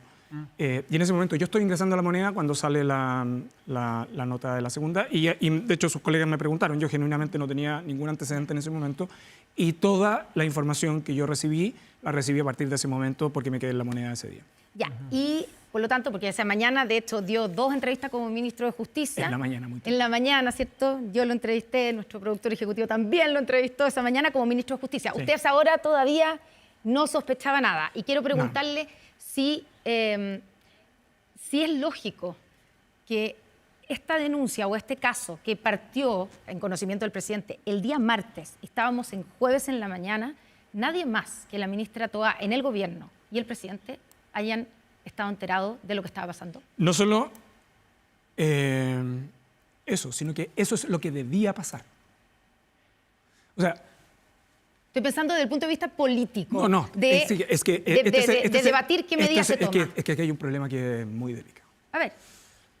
Es un tema muy delicado. Lo que prima en este caso, por las características de la denuncia y los elementos de hecho asociados a ella, entre otras el requerimiento del informe policial de la semana anterior, es que se siga en ese ámbito la línea de mando de la información, que es el Ministerio del Interior, dado que el subsecretario está comprometido, la ministra del Interior y Seguridad Pública y el presidente de la República.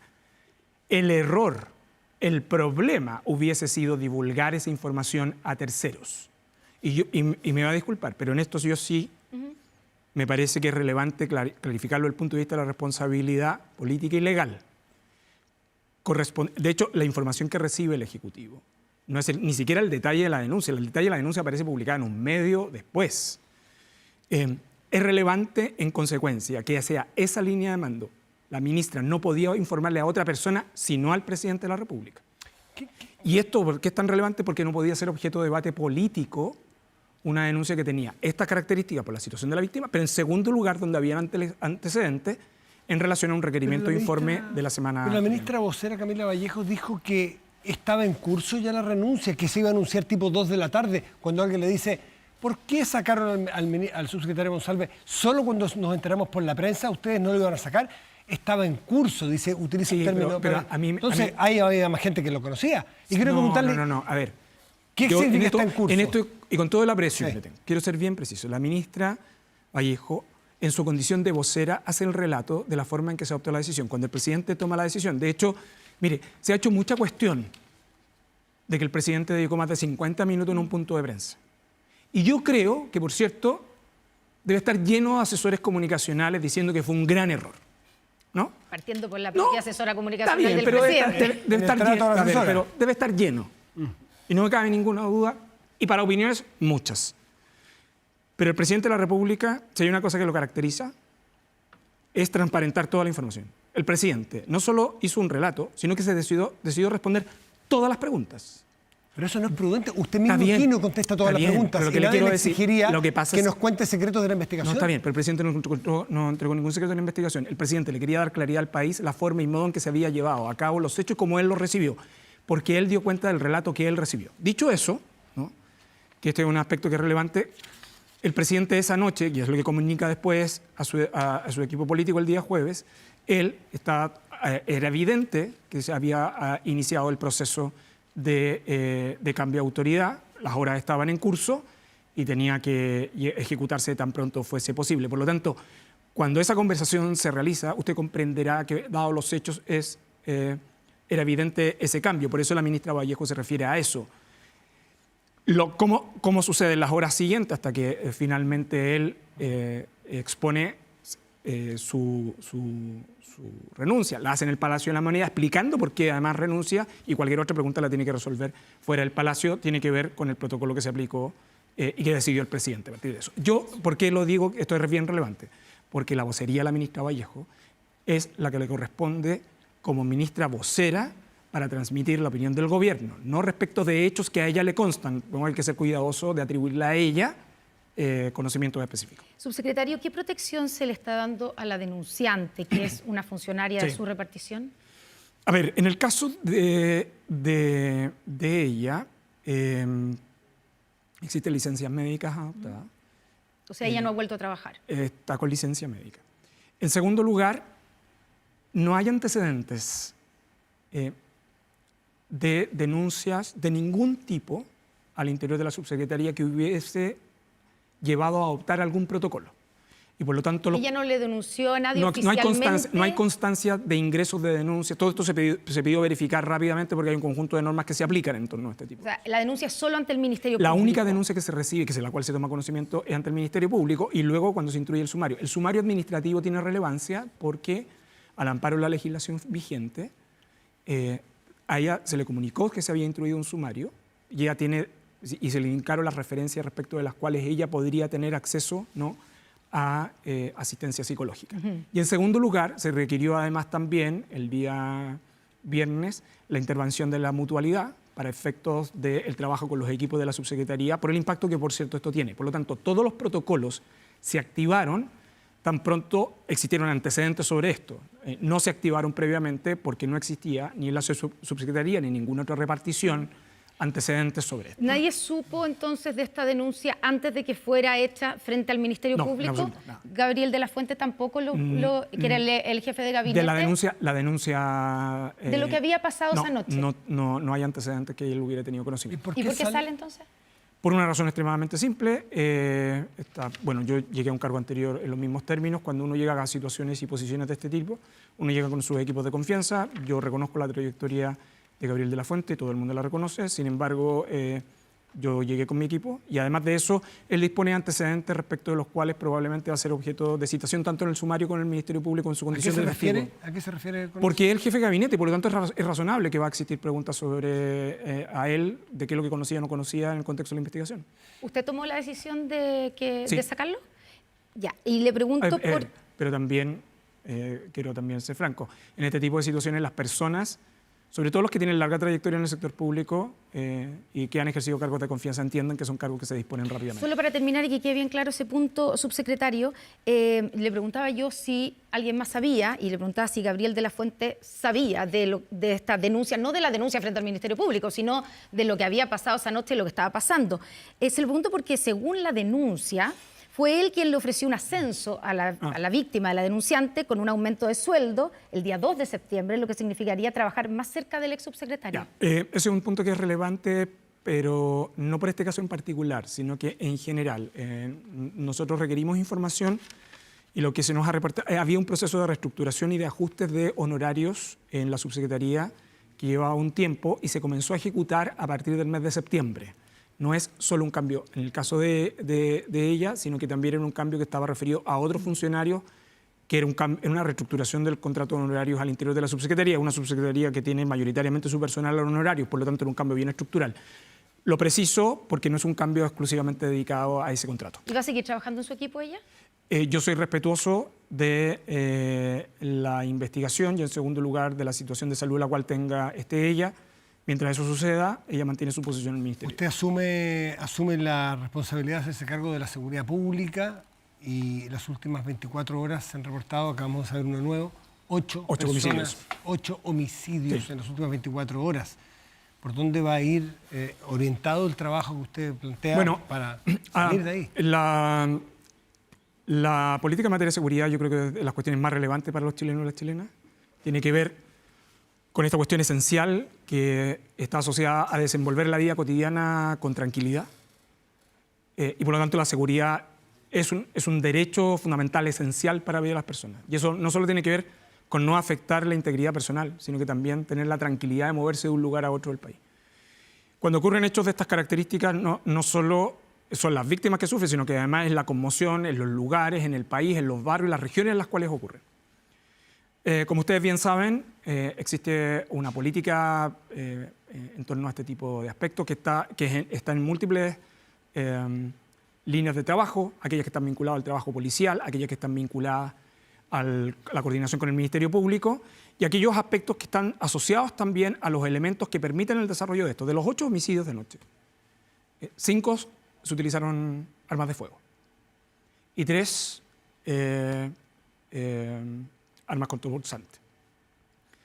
4 de ellos corresponden a ciudadanos extranjeros. Los otros 3 son chilenos y hay un tercero que todavía no ha sido posible identificar porque fue una persona que dejaron en las afueras de un hospital. Como ustedes también saben, uno de los problemas centrales que el país ha tenido en el último tiempo es el uso de las armas de fuego. El aumento de los homicidios con armas de fuego en los últimos años, en los últimos 5 años en el país ha aumentado sustancialmente, está en torno al 48%, pero la región metropolitana está por sobre ese promedio en torno al 60%. Por lo tanto, lo clave en este tipo de situaciones no solo es hacer la indagación que está vinculada a la ocurrencia de los hechos, sino que además identificar rápidamente a los responsables, porque los motivos que están asociados a cada uno de esos homicidios, el origen, es muy distinto y hay líneas de investigación no solo distintas, sino que hay reacciones desde el punto de vista de la política pública distintas. Entonces, claro, hay acciones policiales, hay acciones de investigación, pero también hay acciones de orden preventivo que es lo que el Ejecutivo ha estado desarrollando. En un contexto de una prolífica agenda legislativa en materia de seguridad como el país no había tenido nunca, y en un aumento en materia del presupuesto de seguridad desde 2022 hasta ahora cercano al 15%, como nunca se había tenido hasta ahora. Lo que hay que seguir es mantenerse constante en eso, porque son políticas de las cuales uno tiene que tener conciencia de que sus efectos tienen en el mediano y en el largo plazo, que en lo contingente hay que transmitirle a las personas seguridad y que sobre todo el Estado, sus policías, sus fiscales, sus jueces, tienen por propósito actuar oportunamente para dar tranquilidad a los ciudadanos. ¿Está cómodo en la Subsecretaría del Interior, ministro? ¿Subsecretario? Yo, cuando a mí me hicieron esta pregunta, yo me siento más bien honrado en servir al país en los 2 cargos que se me ha pedido. Ya, ¿Qué competencias tiene usted para el cargo como este? ¿Cómo? ¿Qué competencias desde el punto de vista técnica de la seguridad tiene usted? ¿O viene a aprender? A ver, yo en los temas de derecho público y seguridad hay una cantidad importante de esos temas que son abordados al sector justicia. Usted recordará que justicia tiene una agenda muy intensa en materia de seguridad. De hecho, una cantidad importante de los proyectos de la agenda de seguridad son tramitados conjuntamente entre el Ministerio del Interior y el Ministerio de Justicia. Y en segundo lugar, el sistema penitenciario, respecto al cual ustedes saben que yo le he dedicado mucho tiempo. Es decir, he estado involucrado en la agenda de seguridad, sí, hace mucho rato en mi condición de ministro del Interior. La justicia. Sí tengo competencia. En justicia. En justicia. Sí. Si tengo en la pregunta sobre esas competencias que yo creo que tienen que ver con idoneidades personales, se lo dejo a los terceros que opinan en los diarios y en otro tipo de lugares. No me corresponde a mí. Muy bien. Bueno, tal vez lo veamos en un futuro como ministro del Interior. Muchas gracias, subsecretario Gracias, Luis Cordero, por haber gracias. venido y por responder a nuestras preguntas. Muchas gracias. Muy buen día. Hacemos una pausa, Sí. ya volvemos. Tenemos un espacio de conversación de análisis político, así es que espérenos, ya volvemos. En Estado Nacional. Estamos de vuelta aquí en Estado Nacional con un panel de 2 expertos, no solamente en encuestas, sino que en saber cómo percibe, cómo Opinión pública, la opinión sí. pública va percibiendo los hechos, cómo los procesa, cómo los evalúa. Estamos con Roberto Isakson de Cademi, Cristian Valdivieso de Criteria. Bienvenidos los dos, gracias por estar Buenas con tardes. Lo Buenas mismo tardes. que con el invitado anterior, lo invitamos para A y le vamos a preguntar un poco también sobre B, porque si no sería que vivimos en otro mundo. Y necesitamos saber, porque los invitamos antes de las ocurrencias de los jueves y viernes, ¿cómo, o si ustedes estiman, dada la experiencia que tienen en la opinión pública, debiera o no afectar lo que ocurrió el fin de la semana pasada con el gobierno en los resultados electorales de la próxima semana, Roberto Isakson? En los resultados electorales yo creo que es más difícil de dimensionar. Cada comuna tiene su propia realidad. Va a depender, en el fondo, de si el candidato va a la reelección, el alcalde va a la reelección o no va a la reelección. Va a depender de la fuerza con que llegue la oposición, llega dividida, no dividida. O sea, es una realidad más compleja. Lo que yo sí creo es que este caso es probablemente la crisis más significativa, más profunda, más compleja que ha enfrentado este gobierno. Mucho más difícil. Más que el caso indulto. Más que indultos, creo yo. Tiene el potencial de ser una crisis más compleja que los indultos por una razón bien sencilla. Cuando un gobierno enfrenta una crisis que le pega en donde teoría son tus fortalezas, todo queda más o menos en cuestión y debilitado. En ese contexto, este es un caso que le pega al gobierno feminista, que era el atributo más relevante del presidente de la República. Le pega en el que más duele, que es la falta de experiencia para gobernar.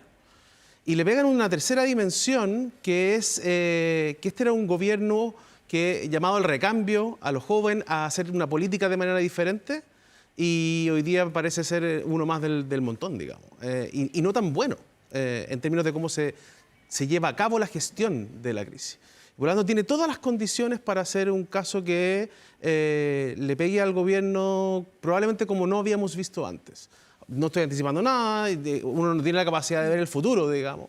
Sabemos que la aprobación presidencial desde octubre del 22, después del triunfo del rechazo, hasta ahora se ha mantenido relativamente estable, en 30%, 33%. Con semanas mejores, como por ejemplo las cuentas públicas o los panamericanos, con semanas más malas como los indultos o el caso fundaciones. Y esta va a ser una muy mala semana yo creo que las próximas dos van a ser muy malas. Y creo que lo relevante del gobierno es cómo sale, cómo saca el tema de la moneda de la manera más rápida posible. Ya, ¿tú coincides con eso, Cristian, que esta es probablemente la crisis más grande que ha enfrentado este gobierno? Y sumo a eso, lo más problemático aquí es el actuar o los eventuales delitos que pueda haber cometido el ex subsecretario del Interior, o la forma en que reacciona y enfrenta la crisis el gobierno, la moneda concretamente. Sí, yo creo que es una crisis más grande que la crisis de los indultos, más compleja, pero al mismo tiempo más cercana al fin del gobierno. Por lo tanto, de alguna manera, el gobierno ya estaba con poca agenda, esto lo deja prácticamente sin agenda, lo transforma en un pato cojo inevitable. Desde ya el gobierno es un pato cojo, va a tener muy poca fuerza para instalar una agenda, ¿verdad?, de cambios, de reformas en adelante, y por lo tanto la va a tener muy difícil. Ahora, en lo grueso, creo yo que la aprobación o la base electoral del presidente en el mediano plazo no se va a mover tanto. Estamos en un ambiente y en un clima de opinión pública muy polarizado, donde la gran mayoría de la gente no se identifica con ninguno de los polos, ni con la izquierda ni con la derecha, la mayoría de la gente es independiente, y el resto están bien asentados porque de alguna manera criticar a su propia base es darle un espacio a los que tenemos al frente. Para mí lo más problemático de esto es que se agudiza la crisis de confianza de manera brutal. Estamos en el suelo, pero ahora estamos en el subsuelo, y eso genera finalmente una distancia tremenda de la sociedad con la política en general, en su conjunto, y con un gobierno que venía a renovar y que también queda, ¿verdad?, cuestionado en esa posibilidad. Es grave no solo por el gobierno, que uno dice los gobiernos pasan, es grave por la credibilidad que la sociedad le atribuye al mundo político, y es grave porque esto agudiza la crisis de representación en la que estamos, agudiza las expectativas de que se vayan todos de alguna manera y que vuelvan a aparecer, o que aparezca algún líder que venga a pasar por encima de la casta política. Y creo que esa es la mayor gravedad en la que estamos, y es lo de fondo que me parece que tenemos que mirar concretamente. Respecto a las elecciones del fin de semana, yo creo que, como decía Roberto, son demasiado acotadas, demasiado fragmentadas, y no se van a alterar mucho, pero sí creo que se va a reforzar lo que veníamos viendo, es que van a ganar los independientes, los votos nulos y los votos blancos, como una crítica, ¿verdad?, a la política en general. Ahora, solo para complementar, yo creo que si esta elección del próximo fin de semana tiene demasiadas dimensiones y todos van a poder celebrar de alguna manera, ¿cierto? ¿Quién gana en concejales? ¿Quién gana en capitales regionales? ¿Cuántas recuperaste? ¿Cómo cerré la brecha en cómo venía? Recordemos que la derecha viene de su peor derrota electoral desde el 65, entonces es imposible que le vaya peor, digamos. Pero si uno se queda con la variable o con las variables que tienen una relevancia para la elección presidencial, había dos que todavía siguen siendo muy relevantes. Quien gana desde el 2004, quien ha ganado en población gobernada a través de los alcaldes, ha elegido al presidente al año siguiente, y quien ha ganado la comuna de Santiago desde el 2008 ha terminado eligiendo al presidente de la República al año siguiente. Esas dos variables todavía siguen vigentes. Muchas se han derrumbado, digamos. Entonces, yo creo que en esas dos dimensiones, al menos en la población gobernada a través de los alcaldes, yo hasta el jueves decía, tengo la seguridad de que este va a ser el primer gobierno que va a ganar la elección municipal en esa dimensión, desde el 2004. ¿Sigues pensando eso? Yo no lo sé. Yo al menos dejaría eso en duda, digamos. Creo que esto va a tener un impacto electoral. La pregunta es cuánto y en qué comunas. Si había comunas que estaban muy estrechas, probablemente esto ayude a desencantarla más bien en favor de la oposición. Entonces, lo dejo al menos en duda. Si antes estaba seguro de que iba a ganar el gobierno, hoy día lo dejo en duda. Y lo segundo es que yo creo que esto sí va a tener un impacto en la aprobación del gobierno y del presidente en particular. Esto es una dimensión que el presidente decidió poner en el corazón de la moneda. La decidió poner en su rol, digamos. Y va a ser una mala decisión haber hecho esa conferencia de prensa donde el argumento que da, y lo escuchamos Diego Ibáñez tratando de defenderlo, es el presidente quiso poner transparencia total y decir, estoy abierto para que me hagan todas las preguntas, sino que ninguna duda. ¿No es positivo eso? El presidente tuvo yo vi a dos presidentes, ¿cierto? El que se para en un comienzo y lee, y se nota preparación de lo que quería decir, y hasta ahí estuvo impecable. Bastaba con terminar e irse. Desde que decide responder preguntas durante 40 minutos, 50 minutos, es donde empieza a cometer errores. ¿Por qué no le pidió la renuncia al subsecretario Monsalve el mismo martes? ¿Qué hizo con la información de que sabía que habían revisado las cámaras, que al parecer es un delito, digamos? O sea, entonces deja en una posición muy compleja su decisión de no haber sacado a Monsalve y que estaba el jueves en el Congreso, y deja en una posición muy compleja también a la ministra Toá, porque también sabía. Entonces, esa capacidad de resolver creo que va a tener un impacto en la aprobación que estaba en torno al 34%, que le permitía llegar con una base de apoyo que no había tenido ni el expresidente Piñera ni la expresidenta Bachelet, menos 28 puntos de neto, la resta entre aprobadores y desaprobadores. Piñera y Bachelet llegaron con menos 50.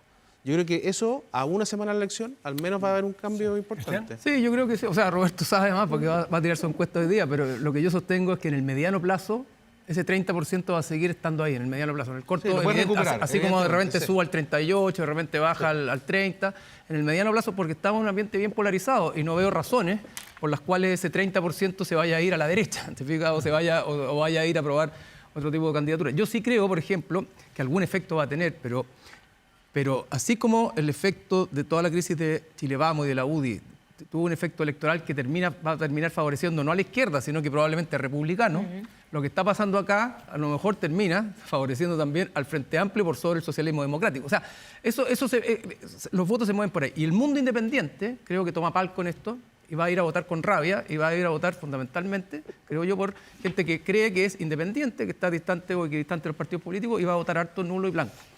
Por lo tanto, sí, va a bajar el presidente inevitablemente, sí, es evidente la mala actuación que ha tenido. Ya, pero, ¿para ti fue un error lo de la conferencia de prensa? Totalmente. Tú no puedes tener ese nivel de improvisación cuando eres presidente de la República, tú tienes que cuidar la institución presidencial, evidentemente, y fue un error garrafal y además en el que persistió el presidente, cuando se le dijo que tenía que parar. Fue un error en todo lo ancho, y a diferencia de lo que pasaba con el caso de indulto, donde el presidente actuó conforme a la ley, ¿verdad? Y a los derechos que él tenía como presidente de indultar, acá estamos en la duda, porque él se enteró de cosas que hoy día bordean la ilegalidad y que están en discusión, como conversaban delante ustedes, que por tanto lo pueden tener a él declarando como testigo, como en algo, en una situación que es muy compleja para el Estado y para el gobierno. Yo creo que una cosa importante es que yo coincido con que es probable que el presidente recupere sus niveles de aprobación en el, digamos, mediano plazo, en torno al 30%, pero la pregunta ahora relevante y que va a tener implicancias en la dinámica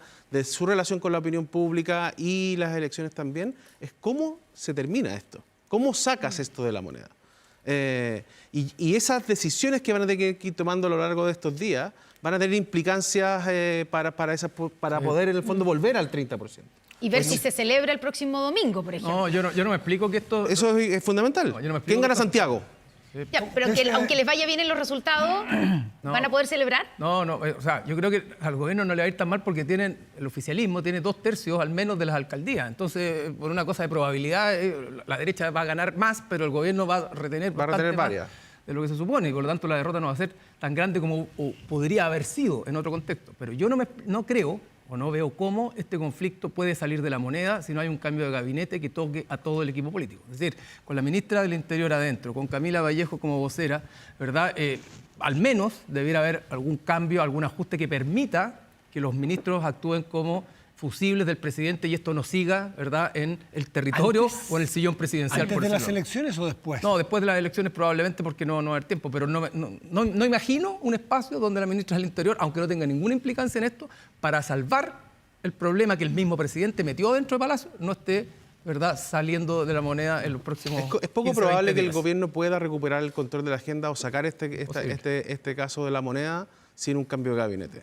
Y un cambio de gabinete que no está asociado a los ministros o subsecretarios que quieran ir a elecciones parlamentarias. Eso se esperaba, ¿no? Que eso es esperable, digamos. Esto va a implicar probablemente meterse en el corazón de la moneda de alguna manera. Y eso sabemos que no estaba en los planes de quienes quieren ser candidatos a elecciones parlamentarias. Los invitamos originalmente a evaluar un poco qué aprendimos en estos 5 años del estallido, porque son muy importantes. Si esta semana la miramos en 20 años más, probablemente el estallido va a surgir como un tema mucho más importante que lo del jueves y viernes pasado, ¿no es cierto? Es mucho más estructural. Por lo tanto, vale la pena su mirada. ¿Qué hemos aprendido en estos 5 años? ¿Qué cambió, Roberto Díez Sixson? Yo creo que, bueno, nosotros hicimos un estudio que publicamos hace una semana en exclusiva de La Tercera, que daba esa mirada comparativa con los estudios cualitativos y con las encuestas que habíamos hecho hace 5 años y cómo estaba esa mirada hoy día. Yo creo que lo que sigue estando igual, en términos relativos, pues no son absolutos, pero en términos relativos, es que las razones que dieron origen al estallido social siguen siendo las mismas. Desigualdad en educación, salud, menos pensiones ahora con menos fuerza que antes, pero todavía pensiones, costo de la vida, y no solo no se han resuelto, sino que han empeorado, objetivamente. Chile hoy día es un país más pobre, es un país más desigual, digamos, la confianza en las instituciones no es mejor, irrumpe la delincuencia, el crimen organizado con fuerza. De hecho, un dato que es interesante, en octubre del 2019, en los días antes al estallido, solo un 13% consideraba que era una prioridad, hoy día el 70%. Para que veamos cómo hemos transitado, ¿cierto?, de esa esperanza que había generado, esperanza con incertidumbre que había generado el estallido, a hoy día un Chile que tiene miedo, básicamente. Esa es la gran transición. Pero la demanda sigue siendo la misma. Y otra cosa que nos llamó mucho la atención es que la chispa es la misma, los 30 pesos, y el acelerante es que la gente recuerda hasta el día de hoy y de manera muy exacta las frases de los ministros. Las flores, el levantarse más temprano, la vida social de los consultores, y las repiten igual. Y eso habla un poco, y creo que por eso es importante esta crisis también, de la empatía, de la necesidad de la empatía en política cuando vives una crisis. Eso sigue siendo igual. ¿Qué es lo que cambió? La legitimidad de la violencia para poder conseguir cambios políticos y sociales. Se derrumban todos los símbolos asociados al estallido, esos símbolos más bien asociados a la violencia, la Plaza de Dignidad, el perro matapaco, el que baila pasa, en la primera línea, todo eso se derrumba, digamos. Y ese es el cambio más relevante. Luego hay otros que me parece que son más complementarios, pero hoy día me parece que en términos generales no hay espacio. Uno puede decir, bueno, ¿qué pasa si hay una marcha? ¿Puede ser violenta? Sí, pero más bien un piquete, ¿cierto? No va a contar con la legitimidad que le dio el 1.000.000 de personas marchando y que básicamente avaló y avalamos de alguna manera como país que esa violencia fuera aceptable. ¿Cristian?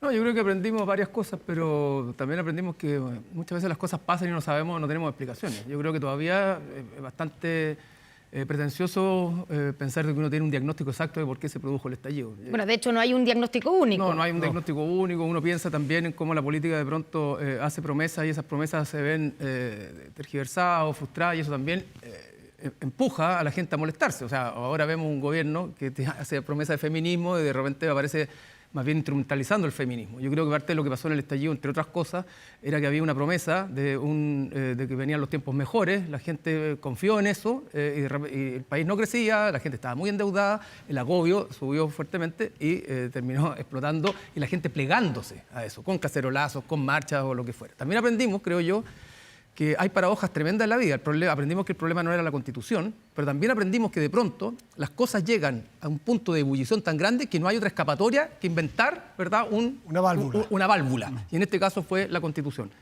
Y lo que tenemos que, creo yo, cuidar ahora es de ese aprendizaje es cuál es la otra válvula que a la que vamos a tener que recurrir en la medida que la gente se sigue enojando, se sigue enrabiando y se siga molestando. Y no sé si ya quedan válvulas, o más bien las válvulas van a venir por afuera. Y solo para terminar, claro, uno se pregunta cómo pasó que pasamos de ese estallido donde la gente se fue a las calles, donde había mucha rabia, donde se rompían las cosas, donde se quemaban los edificios, las iglesias, etcétera, a que hoy día la institución más valorada sea Carabineros. Recordemos todo lo que pasó con Carabineros en ese momento, las violaciones de los derechos humanos, ¿cierto?, las lesiones oculares, etcétera. Y hoy día, en las últimas elecciones, en la convención, etcétera, ganaban los republicanos, el discurso del orden. Esa es la ¿Qué erupción- pasó? Porque el mismo país. Esa es la erupción de la delincuencia y el crimen organizado, cuando la victimización en términos generales va disminuyendo, pero aumentan y llegamos a niveles históricos de los delitos de alta connotación social, los delitos violentos de la vía pública, el uso de armas de fuego, 8 asesinados hoy día, 40 la semana pasada, digamos, y así vamos, aparecen conceptos como el descuartizado, el acribillado, digamos, el secuestro, están en sus niveles más altos, los homicidios están en sus niveles más altos. Lo que pasa es que Chile hoy día tiene miedo. Y cuando tienes miedo te aferras a las instituciones que te pueden proteger y dar ciertas certidumbres, como es la figura de Carabineros. De hecho, una cosa interesante que cambió también es que en el 2019 creíamos que Carabineros había hecho uso excesivo de la fuerza y hoy día creemos que fue proporcional, o que habían violado de manera sistemática los derechos humanos y hoy día eso también se ha relativizado. Entonces, esos cambios que tienen que ver con Carabineros, con el rol del expresidente Piñera también, que hoy día no aparece como un gran protagonista, más bien en neutro, en su rol con el estallido social, están explicados porque hoy día Chile tiene miedo. Y cuando Chile tiene miedo, mata la esperanza. Y vivimos del corto plazo. El problema es que un país con miedo no sueña hacia adelante, y no hay espacio para la esperanza, pero tampoco hay espacio para la revolución. Solo un dato y para la palabra cristiana. La encuesta del CEP decía en octubre del 2019 que el 73% estaba satisfecho con su vida. Hoy día es el mismo 73%. Y cuando vemos que todos los elementos que justificaban el estallido han empeorado, y además le sumamos crisis económica, alto costo de la vida, los niveles de endeudamiento están o más altos que en octubre del 2019, no hemos resuelto nada. Sí. Ahora también es cierto que hoy día Chile está objetivamente peor, pero no solo por el estallido, hubo una pandemia, una inflación en Chile mundial, hubo retiros de los fondos de pensiones, la clase política no ha dado el ancho, 2 procesos constitucionales fracasados, es decir, objetivamente estamos peor. Ahora, si eso es todo responsabilidad del estallido, yo creo que es una narrativa que está en tensión y con la cual no estamos de acuerdo. Y lo otro es que hay algunos que dicen que los problemas que tenemos hoy día tuvieron que ver con las consecuencias del estallido, otros que dicen que tuvieron que ver con las causas que dieron origen al estallido, y ahí nos vamos a seguir tensionando por eso en el tiempo. Entonces es un tema jodido, y creo yo que del cual tenemos que hacernos cargo, y sobre todo la clase política tiene que aprender. Y creo que entre otras cosas tiene que aprender a ser más generosa. Porque si hay algo que pasó entre el estallido y el día de hoy es que en Chile hubo una reforma que se llamó PGU y que nadie ha querido validar ni entregarla como una reforma que efectivamente ha mejorado las condiciones de vida de muchos pensionados, y por eso que las pensiones hoy día están más bajas. Pero nadie reconoce, porque la izquierda no le quiere hacer triunfo al presidente Piñera y sigue hablando de grandes reformas, y la derecha, bueno, critica a la oposición por otras cosas. O sea, cero capacidad de llegar a acuerdos y de encontrar formas de darle valor a lo que hacen. Qué interesante. ¿Tiene este gobierno espacio para impulsar reformas estructurales como las que plantea? Por ejemplo, tenemos ahí sobre la mesa, se me vienen dos a la cabeza así, lo del financiamiento de la educación superior y la reforma de las pensiones. ¿Hay espacio para que este gobierno las impulse? Mientras no saque el caso Monsalves de la moneda, es poco probable que la oposición quiera avanzar ni en pensiones, ni en FES, ni ninguna cosa, digamos. Me parece que lo más relevante en el corto plazo... Hay espacio para más diálogo. Dada la crisis, a lo mejor hay más espacio de diálogo, porque el tema de pensiones le puede rebotar a la oposición si tiene expectativas de hacer gobierno. Es que lo que pasa es que pensiones ha bajado mucho su nivel de prioridad y relevancia con la PGU. Sí, pero y es una bomba de tiempo, y eventualmente si la derecha aspira a hacer gobierno en el próximo periodo, también puede querer solucionar el problema ahora. No estoy de acuerdo con que la reforma de pensiones hoy día sea una bomba de tiempo. Yo creo que hay otras bombas de tiempo. En los cambios del sistema político. Me parece que, de hecho, los temas de salud. Listas de espera. Las listas de espera. El problema de la delincuencia y cómo se enfrenta el crimen organizado. Esos son bombas de tiempo. No parece después de la PGU, desde la opinión pública al menos, que pensiones sea una bomba de tiempo. Cristian, ¿tú estás de acuerdo con eso? Sí, yo estoy de acuerdo. ¿Y hay espacio para reformas estructurales? No, yo creo que no, pero a lo mejor si se pone pragmático el gobierno podría, por ejemplo, enfrentar el tema de las listas de espera haciendo un acuerdo ¿verdad? Público-privado. Público-privado, evidentemente, para poder solucionar, como se hizo en pandemia, cuando se integraron los dos mundos. Pero ahí de nuevo aparecen las tensiones ideológicas. Entonces, como esto está tan jodido, tan fragmentado, creo yo que al menos espacio debiera haber para discutir una reforma del sistema electoral, a lo mejor no para la próxima, pero para la siguiente. Pero un sistema electoral que no propende a los acuerdos nos va a seguir llevando por el despeñadero porque cada uno le quiere hablar a sus propios grupitos más que construir grandes consensos. Tal vez sea el momento entonces de empujar la reforma al sistema Vamos a político. ver. Cristian Valdivieso, Roberto Isixson, muchas gracias por estar Gracias a ambos con por la nosotros. invitación. Gracias, amigo. Connie, Vamos rápidamente, pero ya vienen las noticias. Que tengan una muy buena tarde. Buen domingo, gracias por venir.